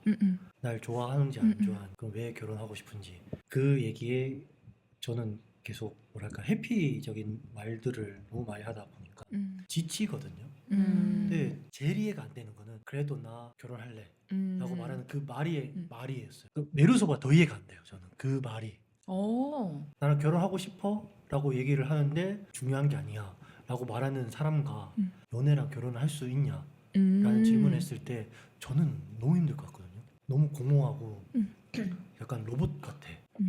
그런데 마리는 그래도 나 결혼할래 라고 말하는 그 마리의 감정이 좀 이해가 안 되긴 했어요. 그게 가장 어렵긴 했고 그렇게 메르소가 답한 이유는 그것도 일종의 자기 합리화로 봤습니다. 왜냐면 메르소의 잘못이라기보다는 가정 환경의 역할이 컸던 것 같아요. 그래서 사랑을 받아본 적 없고 제대로 해본 경험이 없다 보니까 자기 감정을 어떻게 들여다보는지도 잘 모르잖아요. 그러니까 날 좋아해? 좋아하지 않아? 라는 질문에 그거는 중요한 게 아니야 라고 답한 것 같아요. 좋아한다는 마음을 스스로 좀 잘 관찰할 수 있는 사람이라면 나는 너가 이래서 좋아해. 사실 나는 너가 이런 면이 좀 불편해. 라고 말을 했을 텐데 그럴 능력이 없다 보니까 그거는 중요한 게 아니야. 라고 돌려서 얘기를 한다는 느낌? 실제로 나는 이런 대답을 듣게 되면 그 사람이 저를 무시한다는 생각을 할 거예요. 좋아하고 안 좋아하고는 중요한 게 아니야. 나의 질문은 그게 중요하고 안 중요하고를 묻는 질문이 아니었잖아요. 날 좋아하냐 안 하냐 그 자체를 물어보는 질문인데 너의 그 질문은 중요한 게 아니야. 옳은 질문이 아니야. 라고 나한테 말을 하는 거잖아요. 저를 내려 깔면서 자기를 좀 올리는 듯한 느낌? 그게 좀 마음에 안 들어요. 그 이유는 자기의 감정을 들여볼 수 없기 때문에 다른 인간 관계에서도 그렇고 그뿐만 아니라 이제 레몬과의 관계에서도 친구야 라고 했는데 놀랬지만 이 사람이랑 친구가 안 될 이유는 없다 라고 얘기를 하잖아요. 근데 솔직히 그거는 왜 친구가 되고 싶은지도 어떤 사람인지도 모르는 상태고 좀 제대로 생각도 못하니까 그냥 좀 흘러가는 대로 자기를 맡기고 싶어서 이유를 좀 급조한 듯한 느낌이에요. 그게 또 이어져서 이제 나중에 뒤로 가면 이 죽음을 받아들이는 과정도 자기가 이 사건에 대한 어떤 인과관계랑 자기가 이걸 살인을 저질렀을 때 느꼈던 어떤 자기 스스로의 감정을 제대로 파악하지 못해서 그래 죽음이란 이런 거야 라고 갑자기 자기 합리화한다는 느낌이 이렇게 쭉 저는 이어졌어요. 메르소는 근데 자기 자신을 들여다볼 필요성을 못 느끼는 사람이잖아요. 그쵸. 그걸 왜 어차피 죽을 건데. 우리 집에 있다가 죽으나 양로원 가서 있다 죽으나 뭐 똑같은 거고. 그 약간 이런 느낌이에요. 어차피 지구온난화 진행될 건데 쓰레기 버리면 되잖아. 어차피 지구온난화 진행될 건데 에어컨 빵빵 틀지? 약간 이런 느낌이에요 저한테는. 그 필요성 못 느낀다는 게. 그래서 그거를 우린 좋게 보진 않잖아요. 그렇죠. 그런 의미에서 메르소도 저는 좋게 보지 않는 거죠. 그 필요성을 느끼지 않으려고 하는 그 태도가 저한테는 굉장히 불편한. 그렇죠. 비관적 허무주의잖아요. 이 사람은 희망이 하나도 없는 모든 게 그냥 너무 허무적이니까 딴에는 있는 그대로 보는데 사실 우리 입장에서는 굉장히 부정적이고 비관적으로 바라보는 것 같잖아요. 왜냐면 우리는 희망을 가지고 있는 사람들이니까. 저는 합리화라기보다는 합리화는 내가 사회적 기준이 뭐고 근데 거기에 반하는 나의 감정을 어떻게든 설명하고 싶어서 억지로 갖다 붙일 때 합리화라는 말을 쓰는 것 같은데 이 사람은 그것도 없잖아요. 맞아요. 사회적 기준이 뭔지 내가 뭘 원하는지 말씀해 주신 대로 그냥 흘러가고 싶을 뿐. 그러니까 뭐 친구다라고 했을 때 놀랐던 이유는 이거 가지고 친구가 된다고? 근데 또 생각해보니까 안 될 이유는 없네 하고 그냥 이렇게 흘려버리는 모든 걸 다 흘려버리는 정말 진짜 너무 극단적으로 허무한 사람이고 근데 저는 그 와중에도 사랑은 조금은 있었다고 생각을 하는 게 사랑에 감각이 없을 뿐이지 왜냐면 맨날 흘리는 사람이니까 근데 그럼에도 익숙함 혹은 본인의 선호도는 있었을 거라고 생각을 하거든요. 왜냐면 마리는 머리를 풀었을 때가 더 예쁜데 아니면 마리가 웃으니까 내가 기분이 좋았다. 뭐 이런 것도 있고 시끄러우니까 여자들이 시끄러운 게 싫어서 나가는 그 집에 나와서 가다가 아랍인까지 만난 거잖아요. 그런 것처럼 본인도 모르는 사이에 본인의 호불호가 있고 그래서 저는 마리도 조금은 좋아했을 거라고 생각을 하고 메르소가 스스로 독백하는 장면인지 아니면 그 뒤에 작품 해설인지 제가 기억은 안 나는데 책 후반부에 보면 어머니가 죽고 난 그 다음 날에 마리를 만난 게 우연은 아니라고 해석하는 부분이 있거든요. 작품 해설이지 싶다.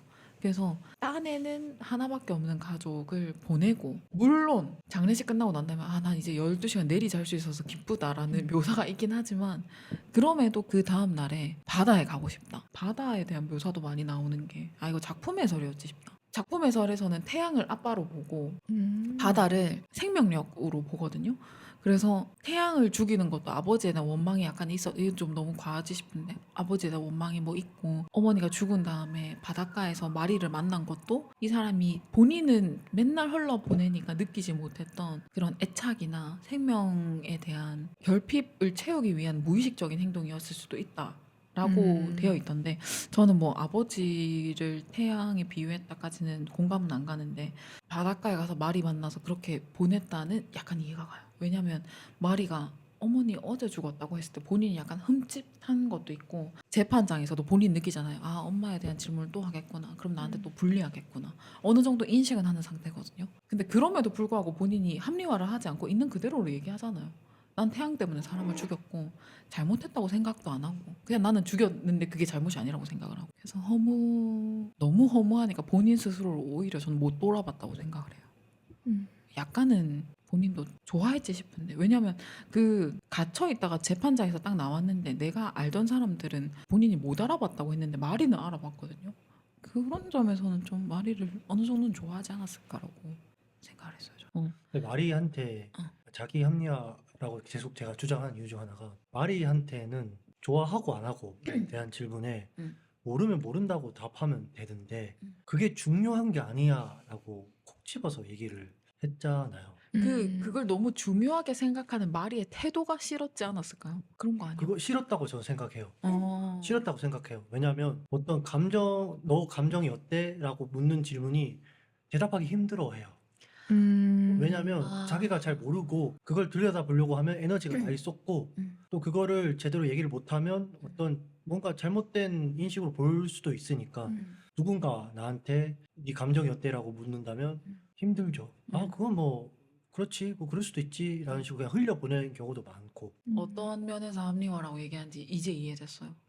예전에는 저는 제 감정을 좀 살피는 게 너무 어려운 사람이었어서 그때 어땠어? 그때 여행 갔을 때 어떤 느낌이었어? 라는 질문에 되게 힘들었어요. 그래서 뭔가 그저 그랬지. 아 그래 뭐 거기가 뭐 좋은 곳이지 라고 그냥 얘기한 듯한 느낌이 있었어요.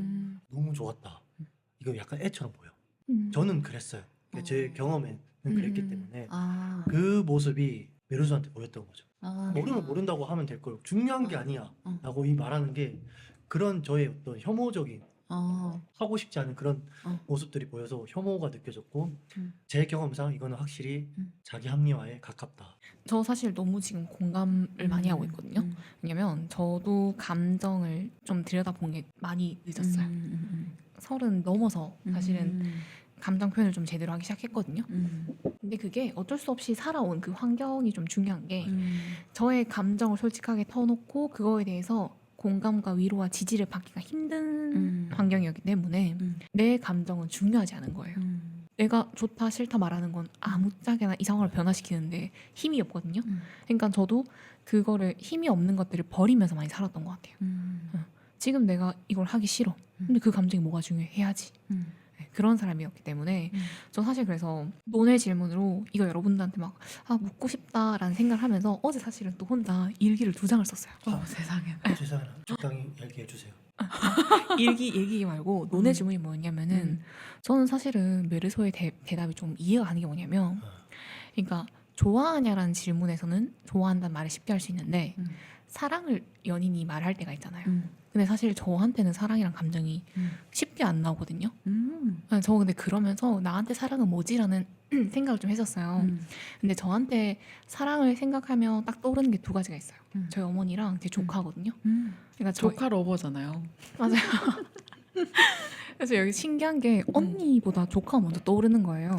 근데 나는 우리 언니도 너무 사랑하는데 왜 조카가 먼저 떠오르지? 라는 생각을 했을 때 제가 어머니와 제 조카에게 느끼는 사랑의 종류가 비슷해요. 이게 약간 그거예요. 부모의 사랑이에요.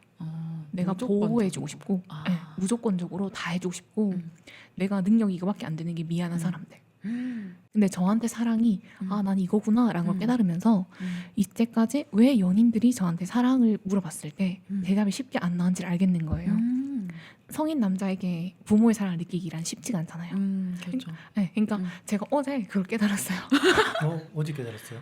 어젯밤에 이거 발제문 쓰면서? 쓰면서 근데 여러분들한테 근데 그 메르소의 그런 것들을 생각하면서 근데 여러분들은 근데 사랑이 뭔지 알겠냐? 마리는 자꾸 메르소한테 그런 걸 묻는데 저 역시 좋아하는 마음 말고 사랑하는 마음에 대해서 누가 질문하면은 되게 좀 어려울 때가 많거든요.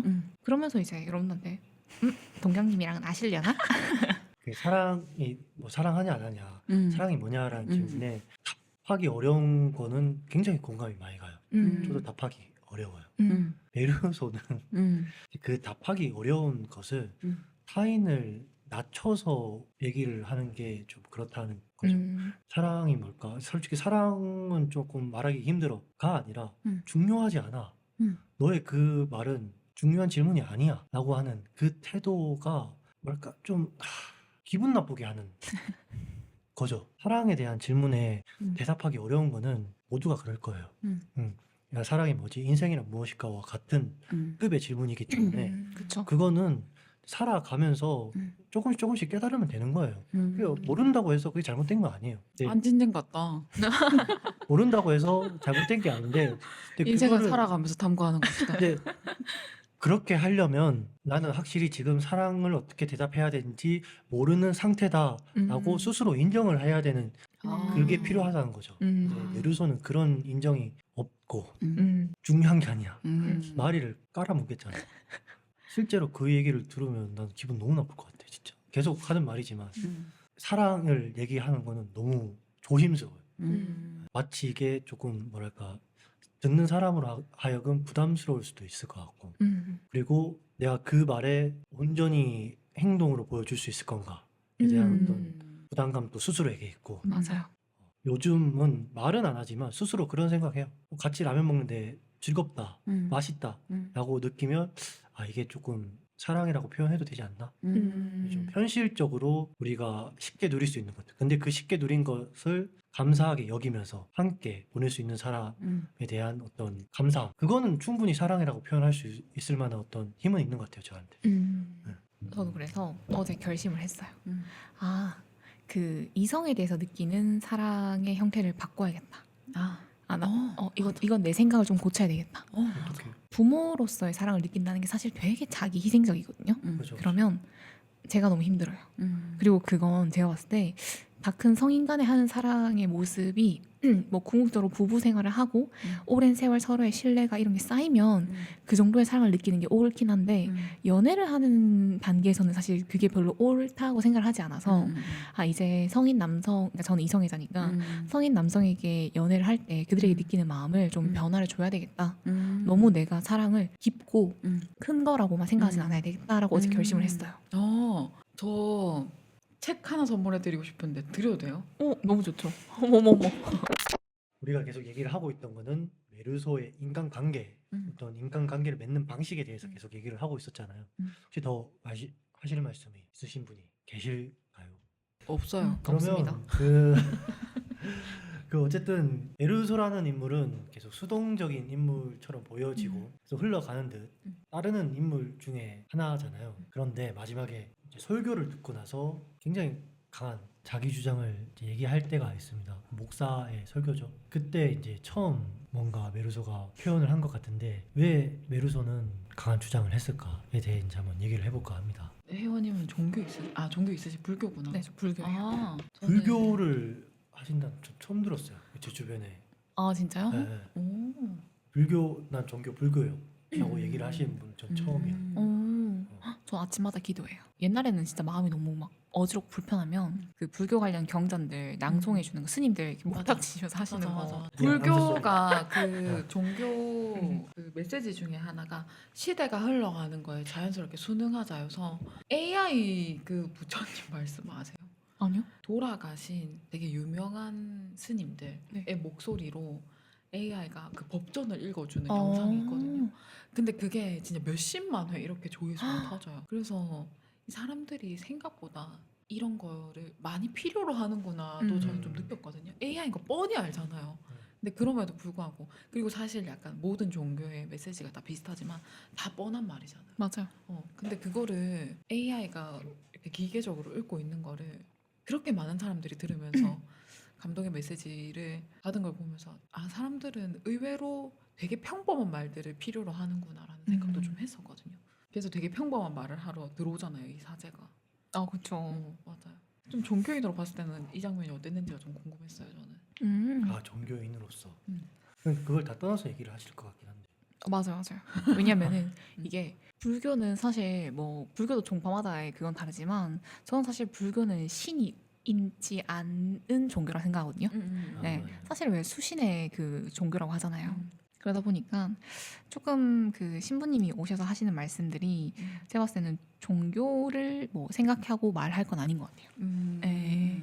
그러니까 제가 뭐 불교를 믿는 신자 입장으로서 그걸 종교적으로 좀 보기는 힘든 것 같아요. 네. 저는 사실 이 파트 진짜 좋아하거든요. 맞아. 이 분노를 읽기 위해서 사실 처음부터 다시 다 읽는 거예요. 네. 사실 경원님의 저 눈빛이 너무 좋아요. 너가 무슨 말을 하는지 모르겠지만 들어는 보겠다. 되게 하지만 난 맨 마지막에 얘기할게. 들어는 보겠다. 어쨌든 이해하려고 노력을 한다는 뜻이잖아. 따뜻한 마음이에요. 하지만 그렇게 해서 이해는 한다. 하지만 나는 이렇게 생각한다. 항상 그쵸, 그쵸. 그 뭔가 네. 진행이 있잖아요. 어떻게 다른 사람이 했던 말로 제가 바뀌겠습니까? 저는 참 그 점을 좋아하긴 해요. 음. 하지만 그 매번 반복돼서 가끔 좀 실수가 나올 때가 있죠. 또 저러네. 그래서 계속 얘기해 주세요. 네. 그래가지고 우선은 저도 저 어릴 때 해결에 도움 안 되는 감정적인 위로들 있잖아요. 저 그런 위로 들으면 좀 화를 느꼈어요. 마음속 내부적으로. 해결이 안 되는. 네. 뭐 어떻게 괜찮아 힘내 잘 될 거야 이런 말 들으면 친구가 해주는 말인데 되게 정말 따뜻한 말이잖아요. 근데 그 학창시절 어릴 때 마음속으로 약간 짜증 이걸 좀 느꼈었거든요. 근데 그럴 때마다 왜 나는 근데 왜 이러지? 이런 생각을 했었단 말이에요. 근데 지금 메르소는 지금 죽음이 눈앞에 있잖아요. 근데 그런 사람한테 죗값이라던가 종교라든가 이게 다 무슨 의미가 있냐는 거예요. 네. 인간은 태어나면서부터 쭉 이제 죽음을 향해서만 저희는 나아가는 존재잖아요.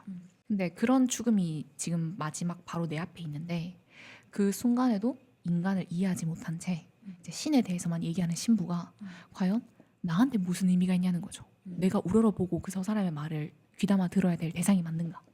네. 제가 엄청 좋아하는 부분이 그는 죽은 사람처럼 살고 있으니 살아있다는 것에 대한 확신조차 없는 셈이다. 그러나 내겐 나 자신과 모든 것에 대한 확신이 있다. 신부 이상의 확신이 있어. 그 죽음에 대한 확신이 있어. 그래 나에겐 이것밖에 없어. 전 이 구절을 이 책 전체에서 제일 좋아하거든요. 네. 그러니까 메르소는 신부가 깨닫지 못했다는 걸 알고 있는 거예요. 아마 신부님의 그 지독한 무지, 사람들의 그 수많은 회개와 그들을 만나면서 깨달았을 것임에도 불구하고 깨닫지 못함에 진절머리가 났을 것 같아요. 그래서 인간으로 살아가는 데 있어 제일 중요한 걸 모르다니 메르소가 그런 사람들에게 말하잖아요. 너는 살아있으나 죽은 자의 삶을 살아가고 있다. 네, 저는 그래서 계속 나한테 말도 안 되는 소리를 하면서 그걸 듣는 게 너무 짜증이 나서 그냥 확 폭발했던 것 같아요. 도움이 안 되는 말을 계속 나열하는. 심지어 나보다 모르는 것 같아. 진짜 사람으로 살아간다는 거. 인생이란 무엇인가에 대해서 정말 저 깊은 본질을 깨닫지 못하면서 신의 말만 듣고 따라가는 너가 과연 나한테 인생에 대해서 깨달은 나한테 네가 감히 날 가르치려 들어? 네, 여기서 오는 분노감. 한 번 말했을 때 싫다고 했을 때 가면 되잖아요. 계속 오잖아요. 그럼 너무 짜증나지. 그렇죠. 한 번 가면 됐지. 자꾸 말을 계속 하냐고. 어떻게 생각해요, 동경님? 저는 근데 완전 종교인으로 봤거든요. 종교인의 입장에서. 당연히 메르소 입장에서는 하등 쓸모없는 얘기죠. 그 종교니 뭐니 하느님이 너를 지켜줄 거다. 구해줄 거다. 도대체 그게 어디 있으며 눈에 보이는 거며 실제로 어떻게 도와줄 거며 아무런 효용이 없는데 근데 실제로 누군가가 그러던데 요즘 세상에서 종교를 빼고 얘기하면 사람들은 이제 더 이상 다른 사람한테 잘해줄 이유가 없다는 거예요. 물질 만능주의 그리고 효율 만능주의에 빠진 사람들이 이 시대에 종교가 사라지면은 더 이상 남에게 잘 해주는 인간이 금방 멸종하고 말 거다 뭐 이런 얘기를 제가 어디서 들었는데 실제로 제가 이제 간호사니까 그 간호학 개론 시간에 나이팅게일을 되게 크게 배워요. 거의 뭐 간호학 개론의 4분의 3이 나이팅게일에 대한 내용이거든요. 그러면서 간호사가 어떤 태도를 가지고 딱 1학년 1학기 딱 들어가서 간호사가 되고 싶은 아이들에게 어떤 마음가짐을 가지고 이 길을 걸어가면 되는지를 알려주는 그 수업에서 제가 진짜 인상 깊게 느꼈던 게 나이팅게일이 병원이 종교를 가지면 안 돼요. 하지만 간호사 개개인은 종교가 하나씩은 있어야 돼요. 그래야 남을 도울 수 있는 거예요. 이게 사실 직업이잖아요. 네. 그럼 내가 만약에 뭐 200만 원을 벌어. 그럼 200만 원어치만 일을 하고 가면 간호사가 될 수가 없는 거예요. 간호가 아닌 거예요. 그래서 거기 그 개론 수업에서도 뭘 배우냐면 도대체 간호사가 왜 있어야 되냐. 사실 의사만 있어도 되거든요. 병을 고치는 데 있어서 간호사가 할 일을 의사가 해도 돼요. 뭐 굳이 옆에서 괜찮으세요. 뭐 바꿔주고 할 이유가 없어요. 근데 이제 한국어로는 의사, 간호사 이렇게 있으니까 좀 잘 못 느끼는데 그걸 영어로 표현을 해주는 게 의사의 주된 목적은 큐어예요. 치료. 그 간호의 주된 목적은 케어거든요. 그래서 인간은 케어가 정말 중요하고 그게 언제 가장 빛을 발하냐면 인간이 가장 취약할 때 케어가 정말 빛이 나요. 그러니까 인간이 가장 취약한 순간은 죽음에 가까워졌을 때잖아요. 돈이 없을 때도 아니고 뭐 망했을 때도 아니고 배신당했을 때도 아니고 진짜 딱 죽음에 가까워졌을 때 간호사가 빛을 발한다고 생각하거든요. 그래서 사실 호스피스 병동에서 요양원의 의사는 한 명만 있으면 돼요. 정말 급할 때 처방 내줄 의사만 있으면 되고 나머지는 간호사 엄청 많고 간호조무사 엄청 많고 요양보호사 엄청 많거든요. 그러니까 인간은 취약하면 취약할수록 문제 해결보다는 케어, 간호해주고 정서적인 지지를 해주고 이게 훨씬 더 중요한데 메르소 입장에서는 하등 쓸모없는 얘기를 하는 거예요. 큐어가 되지 않잖아요. 내가 사형을 이미 선고받았고 난 이미 죽을 건데 이 운명은 바꿀 수 없는 건데 목사는 케어가 아니라 큐어적인 말을 자기한테 안 되죠. 필요한 거는 큐어인데 근데 사실 큐어의 방법은 이제 없어요. 나는 이미 죽어야 돼. 우리는 사회 속에서 살아가는 인간이기 때문에 살 수 있는 방법이 더 이상 없다는 걸 본인이 이제 막 하잖아요. 뭐 모험수로 나갈까 아니면 사형 그 기계가 작동을 하지 않을 경우 뭐 이렇게 생각을 하다가 결국엔 난 죽을 수밖에 없겠구나 하는데 사제가 들어와가지고는 뭐 하느님이 도울 거다 어쩌고 그거는 메르소 입장에서는 하등 쓸모가 없지만 사실 종교적인 입장에서 봤을 때는 영혼을 돌보는 거예요. 뭐 신체를 이 죽는 신체 육체를 돌보는 게 아니라 영혼을 돌보는 거라서 이 사제가 끊임없이 메르소를 보러 들어오는 것도 참 대단하다고 생각했거든요. 왜냐하면 중간에 검사인가 뭐 메르소한테 한번 얘기하잖아. 너는 그 믿음이 있냐? 막 했는데 메르소가 믿음이 없다는 걸 깨닫고 그 이후로는 귀찮게 하지 않고 사무적으로 그냥 일을 진행시켜서 메르소가 이제 뭐 귀찮은 건 좀 없어졌다 이렇게 생각하는 묘사가 있더라고요. 진정한 종교인이니까 어차피 종교인 입장에서도 이 사람 어차피 죽을 건데 영혼 한 명 케어해주지 않고 보냈다고 해서 자기한테 뭐 피해가 일어나지 않지만 그럼에도 그 죽는 그 순간까지 나의 에너지를 써서 이 사람이 조금 마음이 편안하게 해주고 싶은 거예요. 그래서 저는 이 사제가 참 대단하다고 생각을 했고 인간 사회에서 필요한 미덕 중에 하나라고 생각하고 우리가 점점 잃어가고 있는 것 중에 하나라고도 생각을 해요. 사람이 돈이 없다거나 늙었다거나 그래서 내가 이 사람한테 효용이 없어서 나오는 그 짜증들 거기에만 집중하면서 살아가다 보면 결국 내가 다른 사람한테 짜증을 유발할 때 나를 봐줄 사람이 아무도 없을 거라고 저는 생각을 해요. 그래서 저는 노인분들이 그래서 교회나 성당이나 절에 많이 가는 이유가 이 세상에 더 이상 우리가 기댈 데가 종교밖에 없기 때문이라고 생각을 하거든요. 종교 생활 안 하는 어르신들은 진짜 갈 데가 없어요. 뭐 어디 친구 만나러 갈 데도 없고 경로당도 ENFP 이런 할머니들이야 잘 가지. 저희도 사실 맹탕 풀어놔주면 어떻게 말을 걸겠어요. 그쵸. 뭐 우리 이방인 읽읍시다. 여기서 해서 얘기를 합시다 하니까 모여가지고 이 정도로 이 시간을 쓰면서 모이는 거지. 그래서 저는 종교의 힘이 굉장히 막강하다고 생각을 하고 사제 입장에서는 진짜 애를 많이 썼고 이렇게 흥분하는 메르소한테 끝까지 어떻게든 막 회유하려고 하잖아요. 사실 신부님들도 알거든요. 이 다음 생이라는 게 없을 수도 있고 실제로 저는 세례받은 신부님한테 이제 그 교리 공부할 때 신부님은 뭐가 힘드시냐 이렇게 물어보면 근데 제가 그 세례받은 신부님 좀 특이하긴 했어요. 담배 피시고 막걸리 드시고 제가 막걸리 이렇게 신부님한테 배웠는데 그래서 저희 신부님이 항상 뭐가 힘드시냐 이러면 보통 상상할 때 신자들을 좀 말을 다 들어준 게 힘든다 뭐 이런 식으로 얘기할 줄 알았는데 고해성사 진짜 힘듭니다 뭐 이런 식으로 얘기를 해요. 갑자기 막 넋두리를 해 신부가 진짜 신부님 뭐 넋두리 하시고 인간적으로. 신부님 그리고 막 홀리하게 성갑 대부분 부르시거든요. 그래서 제가 세례받은 신부님은 음치였어요. 그래서 항상 뭔가 웃겼어 그 신부님의 미사는. 그래서 오히려 또 인간성도 느꼈고 그래서 근데 확실히 그렇게 인간미가 보이는 신부님은 홀리하진 않아요 사실. 근데 내가 진짜 힘들 때에는 가짜인 걸 알면서도 진짜 신이 있었으면 좋겠다라고 생각한 적이 저는 많거든요. 그래서 신이 나를 보고 있었으면 좋겠다고 생각한 적도 많아요. 아무도 나를 안 보고 있고 나조차도 나를 안 보고 있을 것 같다고 느낀 적이 있거든요. 정말 외로운 게 아니라 고독할 때. 막 이 인생을 살아갈 때 희노애락을 나밖에 내가 못 느끼는구나라고 생각이 들 때가 있는데 정말 만에 하나 미미하게라도 신이 영향을 끼칠 수 있으면 혹은 신이 나를 조금이라도 보고 있으면 그 자체만으로도 좀 위안이 되는 순간이 저는 있었기 때문에 이 물론 메르소가 이해가 돼요. 막 이렇게 화를 내는 것도. 근데 저는 이 사제도 참 대단하다고 생각을 했어요. 종교인의 관점에서.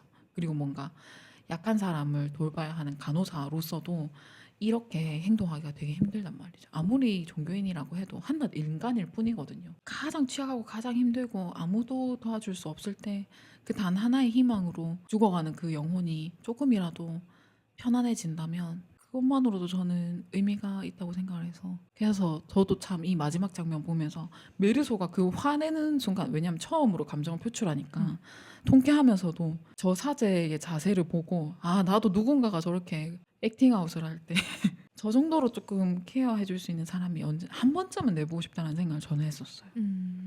어떻게 보셨나요?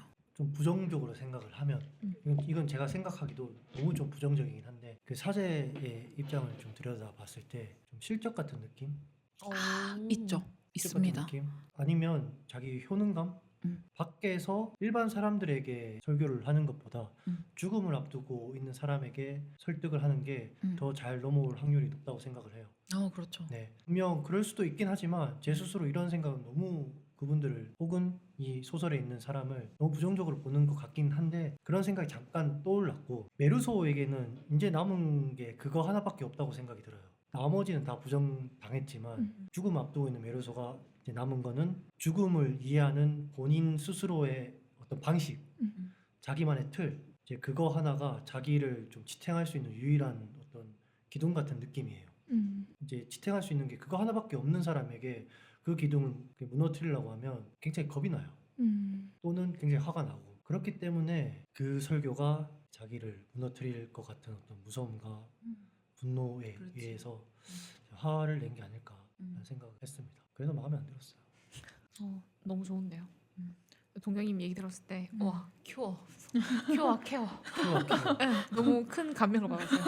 와 너무 좋다 이렇게 듣고 있는데 갑자기 찬물이 확 끼어들면서 또 너무 맞아. 맞아. 합리적이야. 맞아. 맞아. 이게 궁지에 몰린 사람에게 설교. 맞아. 굳이 그 사람의 맞아. 마지막 남은 것까지 빼앗을 필요는 없었는데 그러니까 그 사람들이 직업이 설교하는 직업이긴 하지만 죽음 앞두고 있는 사람에게는 그 설교보다는 좀 행복한 시간을 더 그쵸. 만들어주는 게 또 음. 옳은 방법이지 않나 생각이 드는데 자꾸 이러니까 맞아요. 조금 불편하게 안 맞는 집착이었지. 그게 맞는 사람한테 이 정도의 집착을 부렸으면 너무 감사하게 그쵸. 생각했겠죠. 근데 실제로 그 사형수 분들 그 사형 선고 받고 나서 실제 집행하기 전까지 엄청 찾으신대요. 신부님이라던가 이 목사님이라던가 이런 분을 엄청 찾고 전혀 종교가 없던 분들도 그렇게 막 간절하게 기도를 하신대요. 이 설교 장면이 끝나고 결국 메르소는 사형 집행되잖아요. 네. 근데 사형 집행되기 전에 한마디 합니다. 자기의 죽음이 이제 다른 사람들이 다 봤으면 좋겠다. 정확한 워딩은 기억 안 나는데 그런 느낌으로 얘기를 했잖아요. 왜 그렇게 생각을 했을까에 대해 이제 얘기를 해볼까요? 나를 중화하는 많은 사람들의 함성 속에서 죽음을 맞이하고 싶다. 감사합니다. 정리해줘서. 가 아니라 발제를 읽었고요. 말지를 내가 안 보고 있었구나. 근데 저는 저 부분이 어디 나와 있는지 모르겠어요. 아 그래요? 네. 이게 제일 마지막 제일 페이지 아니에요? 마지막에 있어요. 아마 제 출판사가 달라서 번역이 좀 다를 수도 있어요. 아 맞아요. 아. 제가 정확한 워딩이 아닐 수도 맞아요. 있어요. 맞아요. 아 맞아요. 근데 이런 느낌으로 얘기를 하긴 했습니다. 이 좀 다른 말인데 출판사마다 번역 투가 달라가지고 맞아요. 제가 제일 쉽게 써진 그 책을 봐서 혜원님 어떤 걸로 주로 보셨어요? 많이 읽으셨다 하셨으니까. 사실 이거는 읽을 때마다 좀 느끼는 거긴 한데요. 약간 중2병 같지 않아요? 전 진짜 좀 그렇게 느끼거든요. 저는 100% 공감합니다. 그쵸? 중2병 같죠? 네, 100% 공감합니다. 그래서 이건 사실은 이 답변 쓰기가 제일 힘들긴 좀 했었어요. 근데 근데 그렇게 보기 싫잖아. 네, 그쵸, 혜원님 그쵸. 입장에서. 근데 정말 솔직한 마음은 이건 중2병이라 생각하고요. 다만 이제 조금 더 그래 뭐 카미가 중2병을 쓰고자 결말을 그렇게 내리진 않았을 거니 조금 더 이제 생각해보자면 노벨 문학상을 받은 작가분을 존중해서 답변을 해보자면 사람들이 메르소를 증오해야지만 그 메르소의 철학이 완성되죠. 왜냐하면 살아가는 내내 세상이 정한 틀에 한 번도 타협한 적 없잖아요. 네, 모든 것들은 다 허무하며 나는 세상이 만든 모든 것들에 대해서 아무 의미도 부여하지 않겠다. 그게 그 사람이 살아간 방식이잖아요. 음, 그러니까 마지막까지 이 세상과 타협한 이들에게 미움받으면서 죽어야지만 자신의 신념이 옳다는 것이 증명되는 셈이니까 그런 말을 한 것 같고요.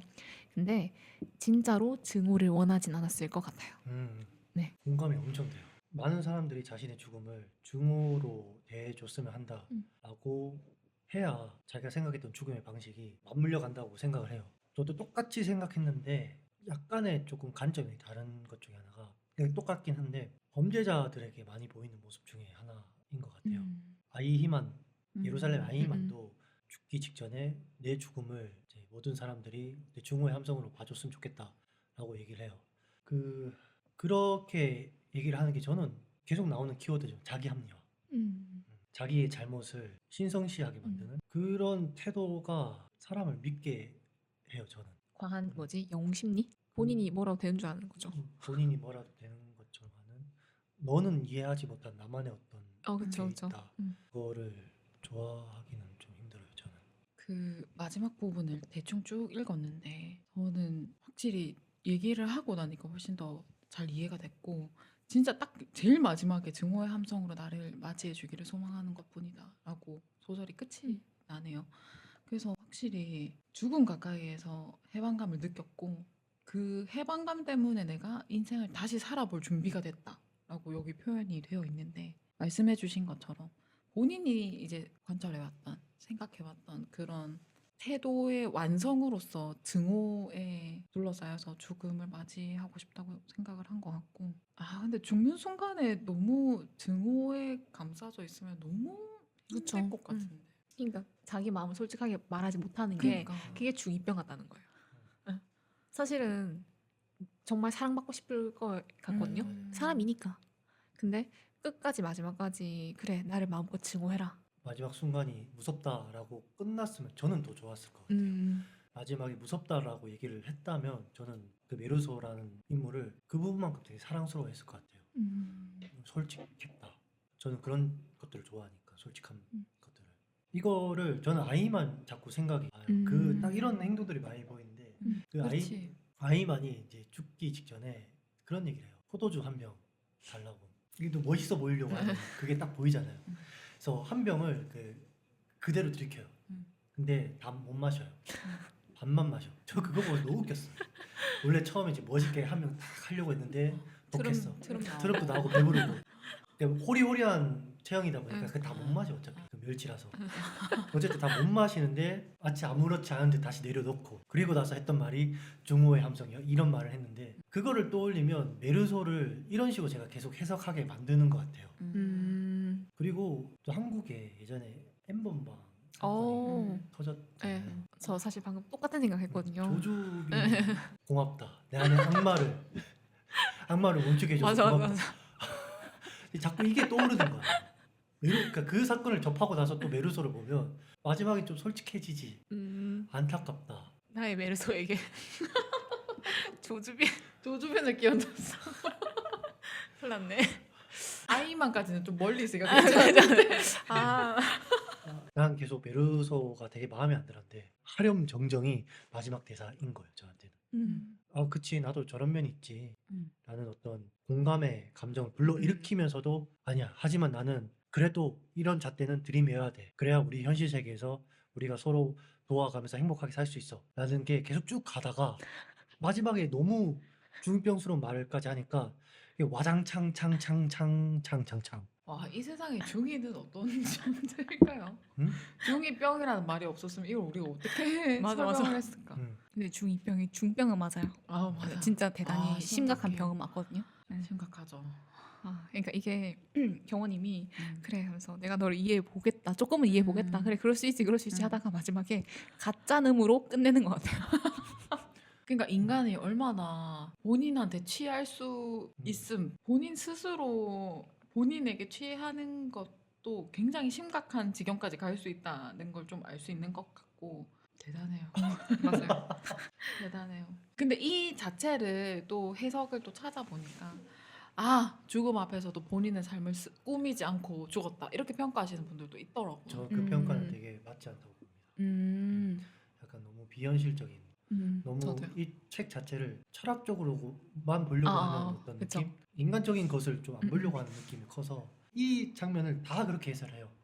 제가 느끼기에는 이 메루소라는 인물 워낙 이해하기 어려우니까 철학적으로 이해할 수밖에 없으니까 그렇긴 한데 너무 공허하다. 차라리 이런 말보다 그냥 먼저 가는 사형수의 모습을 보시오. 음. 네, 정도로만 해도 그건 조금 더 담백하긴 하네. 네, 그런 말 있잖아요. 우리 모두 다 사형수다라는 거죠. 음.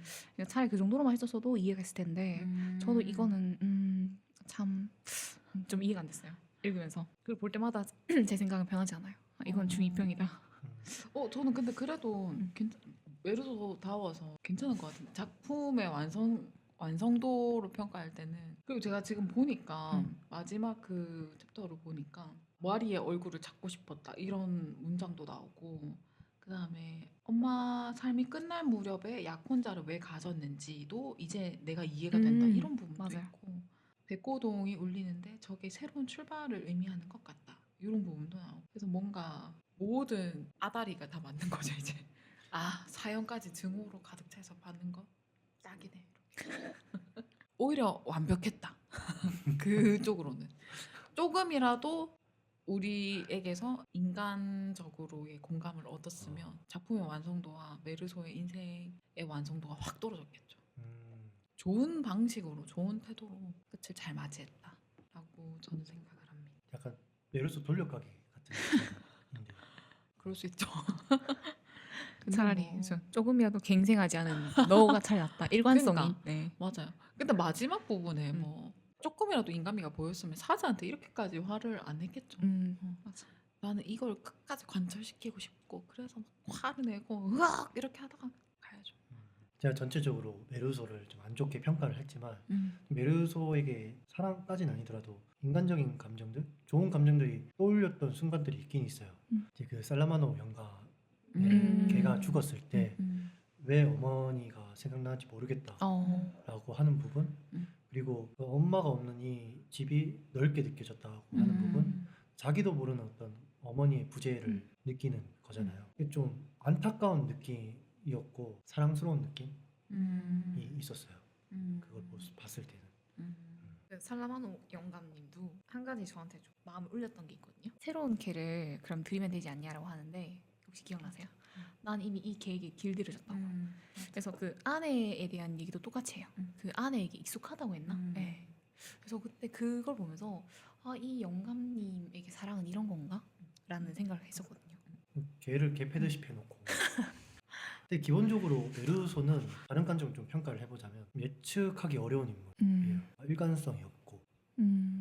안 그래도 메르소의 심리 상태는 이해하기 굉장히 어려운 인물이잖아요. 거기다 플러스 어디로 흘러갈지 모르는 메르소의 삶에 대한 태도, 뭐랄까 모순이라는 소설에 어울릴 만한 인물이라고 좀 보여지긴 해요. 저랑 정말 정반대이신 것 같아요. 저는 메르소가 오히려 너무 심플하다고 생각하거든요. 그리고 되게 초질과 똑같은 모습, 똑같은 사고라고 생각하거든요. 그래서 예측이 전혀 안 된다고 생각해보지 못했어요. 아 그래요? 네. 근데 사람을 죽여서 예측 불허라고 아니요. 한 거 아니에요? 자기의 기준이 없다 보니까 음. 주변의 말과 행동에 쉽게 휩쓸려 가잖아요. 아. 레몬과 친구가 될 생각은 없었지만 레몬이 친구 하자는 말에 친구가 돼요. 나는 이런 사람과 친구가 되기 싫어. 이런 사람은 나는 친구를 안 둬. 라는 자기만의 기준이 없잖아요. 그래서 주변 사람들에게 그만큼 쉽게 휘둘리다 보니까 변수가 너무 많은 거죠.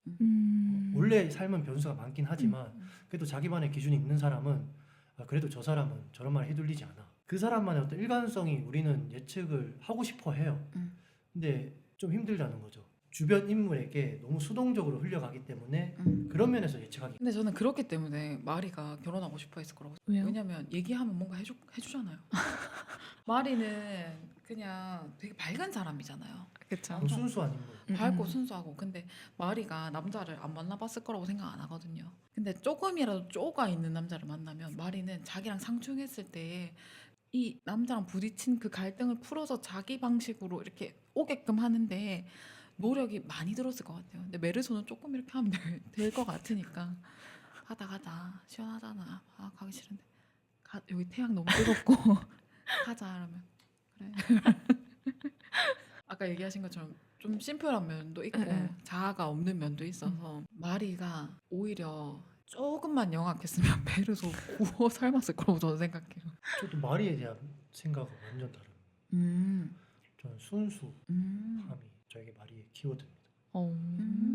인간 실격으로 따지면 음. 요저가 마지막에 만났던 친구 아. 같은 느낌이랄까. 마리도 많이 휘둘릴 수 있을 만한 성격이라고 좀 봐요. 저는 말이 그렇게 안 봤어요. 그 감옥 재판하는 거 다 와서 보고 면회 와서 보고 여기 깜빵에서 나오면 나랑 결혼하는 거야. 그 보통 집사가 아니라고 생각해요. 저는 순수했으면은 사람을 죽였어. 어떡해? 엄마 내가 만나던 사람이 사람을 죽였어. 어떡하니? 엄마 아이고야 그 사람 만나면 안 된다. 안 만날게. 다른 사람 만나러 갈 것 같은데. 마지막에 인간 실격의 마지막 여자친구도 요조가 음. 자기 여자친구한테 금주 음. 이렇게 얘기를 해요. 그리고 그 다음날 술을 마셔요. 그 다음날인지 정확히 기억이 안 나요. 이제 요조가 얘기를 해요. 또 술 마셨어. 그 여자친구는 이렇게 얘기해요. 거짓말 마. 그럴 리 없잖아. 어떻게 그거를 그 금주라고 말하자마자 바로 마실 수 있어. 그럴 리 없잖아 하면서 믿어줘요. 믿어줘요. 행동이 누가 봐도 취한 행동이 딱 보여졌을 텐데 술 냄새 났을 텐데 거짓말 마. 그런 느낌이에요. 그러니까 순수하지 않은 거 아니에요? 그쵸. 그 회피죠 회피. 그냥 믿는 거야. 아, 내 말 들었을 거야. 그래. 이렇게. 순수에 대한 어떤 생각이 좀 다른 것 같긴 하다. 그럴 수 있죠. 아, 제가 생각했을 정조를 때 지킨다 이런 건가? 아니 제가 생각했을 때 순수가 아닐 경우에 할 수 있는 말은 진짜 술 마셨어? 의심을 해보고 아, 어. 그 사람에 대한 마음이 순수하다는 거예요? 사랑하는 마음에 대해서? 악에 대한 무지, 인간의 욕망에 대한 무지, 그리고 인간은 언제라도 모순적인 행동을 할 수 있을 거라는 무지. 그게 순수라고 저는 생각을 했습니다. 저는 순수보다 지금 약간 순진인 것 같아요. 아, 이게 아, 말씀하시는 게 순수보다는 순진에 더 어울리는 키워드가 아닐까. 근데 뭐 말이나 그 요조 여자친구나 자기 자신을 파괴하는 순진인 거죠. 그렇지. 그러면 결국 그 순진함은 어리석음으로 귀결되는 게 아닐까요? 비슷하게 생각하는데 네. 제가 순진이라는 표현 안 쓰고 순수라는 표현을 쓴 이유는 그게 잘못되긴 했지만 그래도 좀 지켜주고 싶은 마음에 조금 순수란 표현을 더 썼던 것 같아요. 왜냐하면 좀 마음 아프잖아요. 순수한 사람들이 어떤 나쁜 사람의 영향을 받아서 자기 파괴적인 결과를 맞게 되니까 마음이 아픈 거라서 순진이라는 단어를 좀 안 썼던 것 같아요. 비슷한 의미로 썼던 것 같아요. 제가 독서 모임 같은 거 하면서 경원이 몇 번 뵀잖아요. 그래도 근데 사람이 참 보기가 다르게 어떤 느낌인가? 뭔데? 착해요. 사람에 대한 선량 어리석어도 착하고 선한 걸 너무 좋아해. 맞아요. 그래서 좀 모자라도 착하면 무조건 이해해주고 아껴주려고 해, 보호해주려고 해. 나 눈물 나. 이거를 같이 바라보는 사람이 있어서 너무 감사하네요. 제가 그래서 사실은 그때 경호님이 그때 처음으로 이 사람 좀 좋은 사람인데 생각을 그때 했었거든요. 이 사람은 상대방이 착하다고 느끼면 은근히 간이고 쓰이고 줄 사람이야. 당황해하시는데 그러니까 막 되게 못된 말 잘하잖아요. 맞아. 내려서는 합리화예요. 이렇게 했는데 끝까지. 너무 중이병이고 이렇게 했는데 좀 지켜줘야 맞아요. 제 스스로 그런 생각하긴 해요. 그래서 제가 도덕적 잣대가 아이들한테 굉장히 낮아져요. 그리고 아이뿐만 아니라 뭐 10대들한테도 좀 많이 낮아져요. 같은 행동을 해도 예를 들면 무단 횡단을 하는 10대들이 보였다. 그럼 좀 기분이 안 좋을 수도 있는데 무단 횡단을 하는 내 또래 남자, 뭐 내 또래 사람이라던가 저보다 좀 나이 많은 사람들이 무단 횡단했다 하면 좀 더 큰 분노 게이지가 올라가긴 해요. 순수함이 저한테 어떤 중요한 어떤 게 있지 않을까 생각이 들긴 해요. 약간 무지에 좀 관대한 편이신 것 같고 계몽주의 좋아하실 것 같고 무지랑 계몽주의. 그러니까 가르쳐주면 된다 이거잖아요. 가르쳐주면 된다. 가르쳐주면 되고 가르쳐줬는데도 저도 한번 모르면- 생각을 해봤는데 어린 아이에 대한 어떤 동경 같은 게 있는 것 같아요. 마이클 잭슨이 보여줬던 것까지는 아니더라도 제가 어렸을 때는 어른들의 어떤 억압이 좀 컸잖아요. 그쵸. 그리고 저 어렸을 때는 그런 감정 표현도 제대로 할 수 있는 기회가 잘 없었고 음. 뭐 제가 그렇다고 해서 뭐 특별히 좀 불행하거나 그렇게 생각하진 않아요. 하지만 그 어릴 때만 가질 수 있는 그런 것들이 있잖아요. 맞아. 그거에 대한 어떤 동경. 음. 그래서 때때로 어떤 사람이 감정을 그대로 다 드러내고 슬퍼할 때 완전 슬퍼하고 기뻐할 때 완전 하는 막 이런 표정을 보였을 때 때처럼 보이다가도 가슴 한편에 또 동경의 마음이 느껴지는 내면의 아이에 대한 어떤 동경에서 제가 그런 잣대를 들이민 게 아닌가 싶긴 합니다. 한바탕 덕분에 웃었네요. 착해요. 그러니까 착해요. 누구보다 삐딱한 척 하는데 그러니까 다들 그런 면이 있지 않아요? 뭔가 있는데 자기만의 어떤 이건 아니다 하는 분노하는 어떤 포인트들이 있잖아요. 그런 게 누구나 있고 하지만 그러면서도 자기가 좀 애정하는 면이 또 있으니까 누구나 다 그렇다고 생각을 하기 때문에 제가 특별히 착하다고 생각하진 않습니다. 그러니까 그럴까요? 오히려 좀 더 얘기하죠. 아니 한마디만 덧붙이면 그래서 오히려 저를 좀 반성하게 돼요. 이게 내가 이 사람이 한 말을 듣고 이 사람은 그런 저런 사람인가 보다 하고 쉽게 판단 내려놓고 정작 착한 모습을 보이니까 착한 사람이었잖아 하고 생각하는 게 약간 내가 나를 반성하게 돼. 내가 너무 사람 속단하는 게 아닌가. 심지어 독서 모임에서 봐서 그 2주에 3시간 중에서도 정말 짧은 포션으로 얘기하는데 그것만 딱 보고 저 사람은 그래 뭐 저렇게 생각할 수도 있지 이렇게 하고 그냥 넘겼던 그 순간에 제 모습에 대해서 약간의 반성을 하게 되는 포인트가 있어요. 그래도 되지 않아요? 그렇죠. 그렇죠, 그렇죠. 그래도 돼요? 두 분이 저한테 얘기를 하신 것 중에 좀 삐딱한 어떤 말투들을 들으면 기분이 안 좋아요. 보통 그렇긴 기분이 안 하죠. 좋기도 합니다. 음. 그거는 어떤 저의 문제로 생각을 해야 되기 때문에. 근데 저는 사실 경호님 처음에는 그거에 대해서 그러니까 싫다기보다는 뭔가 좀 특이하다라는 생각이 있었어요. 근데 그 저는 처음 뵀을 때가 이방인이었잖아요. 근데 그때도 이방인 책을 내도록 계속 전 너무 이 책이 어려워요. 계속 어렵단 말씀하셨거든요. 근데 저는 사실은 그 이 주최하는 사람으로서 논문을 다 좀 공부를 하고 하미의 세계에 대해서 공부를 좀 하고 갔는데 제가 공부해온 걸 그냥 그대로 본인 생각으로 말씀하시는 거예요. 그래서 제가 그때 약간 이 사람 되게 잘 모른다고 하지만 똑똑한 사람이다라는 생각을 좀 했었어요. 근데 그러고 나서 이제 몇 번 더 배웠잖아요. 처음에는 그 말도 때문에 좀 뭔가 특이한 사람인가 했지만 그 후로는 한 번도 그런 것들이 거슬리거나 한 적은 없었던 것 같아요. 그러니까 저 사람을 평가하는 요소가 된 적은 없었던 것 같아요. 다행이네요. 네. 그래서 좀 더 이렇게 진행되지 않을까 싶긴 합니다. 좀 쉽지 않은 사람이네. 쉽지 않아요. 혹시 또 이 책에 대해서 또 다른 뭐 질문이나 할 만한 대화 가지고 계신 분이 계실까요? 마무리하면 될 것 같아요. 마무리할까요? 책이랑 오늘 소감 같이 나누면서 이 대화를 마무리를 해볼까 합니다.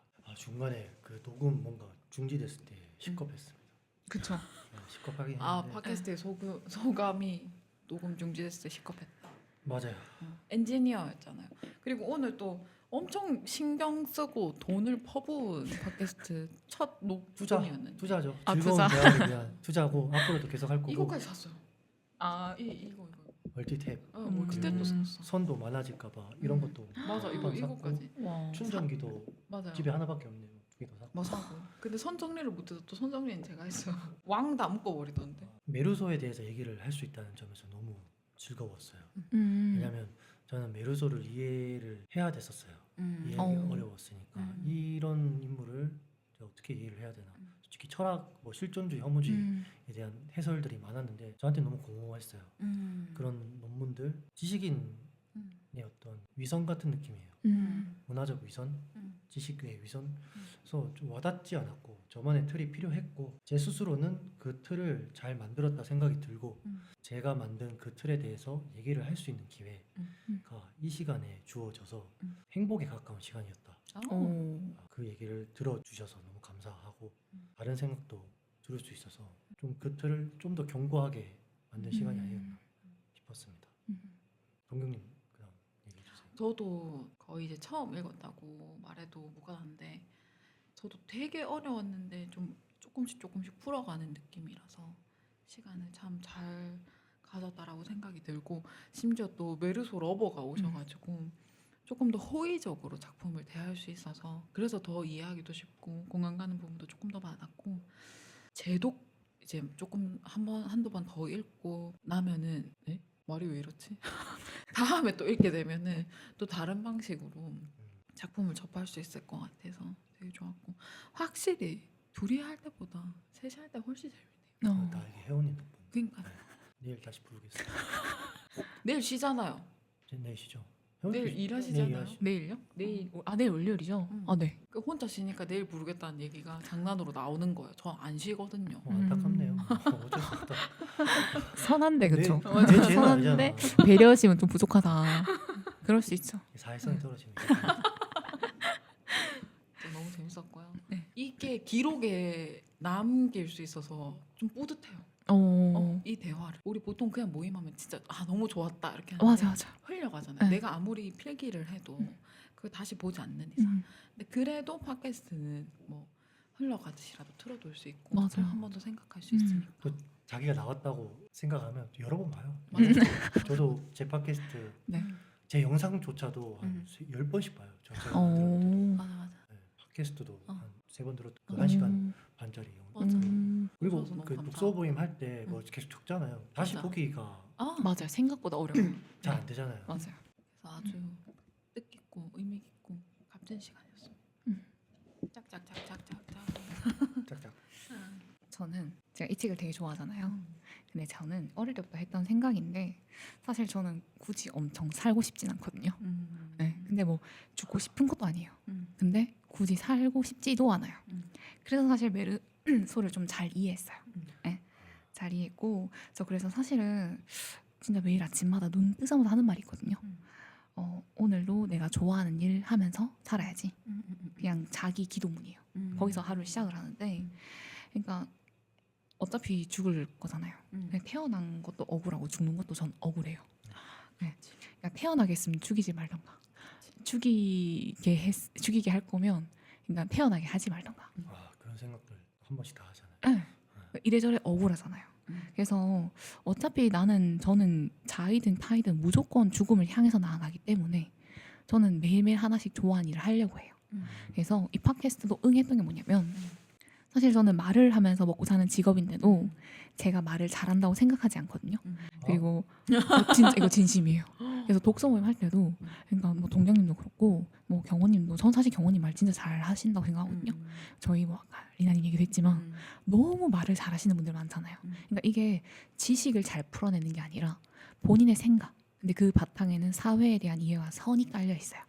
네, 저도 그 사람의 선량함을 되게 중시 여겨서 그 선이 깔려 있는 걸 바탕으로 단단한 얘기들을 잘하는 사람들을 보면서 와 되게 말을 잘한다고 생각하는데 전 아직까지 저한테 그 힘이 부족하다고 생각하거든요. 근데 이 이방인을 하겠다고 한 것도 그냥 너무 재밌고 그 두 분이 팟캐스트 올리신 걸 전 사실 다 들었어요. 되게 재밌는 거예요. 그냥 운전하다가 라디오 틀듯이 들으면서 가고 막 이랬어요. 그냥 들으면서 저도 같이 웃기도 하고 그래서 살면서 한 번쯤 이런 걸 기회가 왔을 때 한번 해보고 싶다라는 생각이 들어서 했어요. 저희가 아침 기도문 덕분이에요. 그런데 너무너무 재밌었고요. 네. 그래서 다음에 또 불러주시면 정말 달려올게요. 이렇게 초대한 사람의 입장으로서도 네. 너무 감사한 말입니다. 맞아요. 감사한 말입니다. 뭔가 또 기획을 할 때 혜원님을 좀 생각이 날 것 같아요. 맞아요. 저희 사실 어제도 그냥 말장난 삼아 저 혼자 이제 기획했는데 네. 혜원님 나가겠다라고 저 혼자 생각한 게 제가 지금 병렬 독서 총균세랑 사피엔스 네네. 하고 이제 넥서스 네. 했잖아요. 그래서 이거 세 개를 한 번에 얘기하는 한 번에 얘기하는 팟캐스트 해도 재밌겠다. 넥서스는 혜원님 그 총균세. 얘기를 했어요. 했어요. 저희 독서 모임에서 그 얘기를 했어요. 진짜요? 그래가지고 거기 모인 분들이 그 세 개를 어떤 시즌에 누가 열어달래요. 안 그래도 저도 그거를 되게 좋게 얘기를 해서 제가 이렇게 세팅을 해드릴 테니까 저 빼고 그 준웅님이나 뭐 그 다른 분들 그러니까 오. 준웅님 와야 돼. 준웅님 총균세, 넥서스, 저 사피엔스 오. 이렇게 해가지고 그래서 중간에서 중재를 좀 해달라고 했거든요. 저는 근데 책을 다 그 세 권 한 번도 읽지 않았어요. 그러니까 프레시한 감성으로 그쵸. 완전 동떨어진 사람으로서 참여하는 시각 필요하잖아. 역량이 힘들 것 같긴 해요. 따라가기 힘들 것 같아요. 잘 모르니까. 그러니까 근데 듣는 네. 사람들은 세 권 다 안 읽으신 네. 분들이 더 맞아요. 많으니까. 그리고 세 권 다 통사를 다루는 거라서 사실 되게 전문적인 깊이 막 이런 지식이 필요한 건 아니에요. 맞아. 네. 걱정이 된다.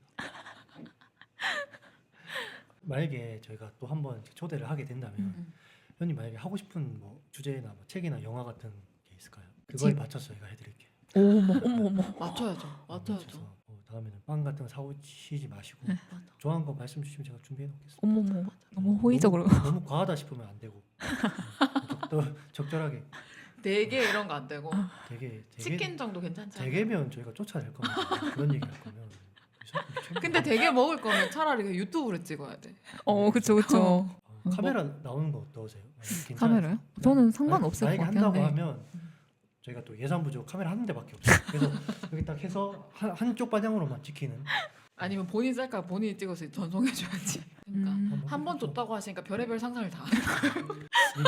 웃긴 게 나는 질문을 다음에 어떤 모임을 원하세요 이렇게 얘기를 했는데 했는데 이미- 내가 하고 싶은 말 그래서 해주세요. 저는 사실 뭐든 상관없을 것 같거든요. 네, 왜냐면 책을 지금 당장 뭔가 하고 싶은 게 뭐냐고 했을 때 지금 운영하는 것도 있다 보니까 딱 어떤 새로운 책이 지금 떠오르진 않아요. 그래서 그건 차차 정해도 좋을 것 같습니다. 네. 만약에 개인주의자 선언 저 하고 싶어요. 저 그책 좋아하거든요. 진짜 좋죠. 네. 네. 좋아요. 개인주의자 선언 좋아요. 만약에 하게 된다면 좀 한번 읽어보겠습니다. 왠지 잘 좋아하실 것 읽혀요. 같아요. 너무 음. 상식선에 있는 얘기들을 맞아요. 정말 잘 얘기해 주세요. 음. 그래서 누가 쓰는 거예요? 판사. 문유석 맞나? 어. 판사였다가 음. 드라마 작가로 맞아. 지금 바뀌셨잖아요. 아, 그 맞아. 악마 판사인가? 한무라비에서 그거였던 것 같아. 고아라랑 미스 한무라비 법전인가? 아 맞아 미스 한무라비 그런 거였던 것 같아요. 미스 한무라비 갑본가 2018년 드라마. 음. 하버드 대학교 법과 대학원 경복고등학교죠. 그만할게요. 경복고예요. 경복고. 아 경복고구나. 청운중학교. 정중학교. 좋은 중학교죠. 그러면 이제 저희 팟캐스트는 여기서 마치도록 하겠습니다. 수고하셨습니다. 수고하셨습니다. 아.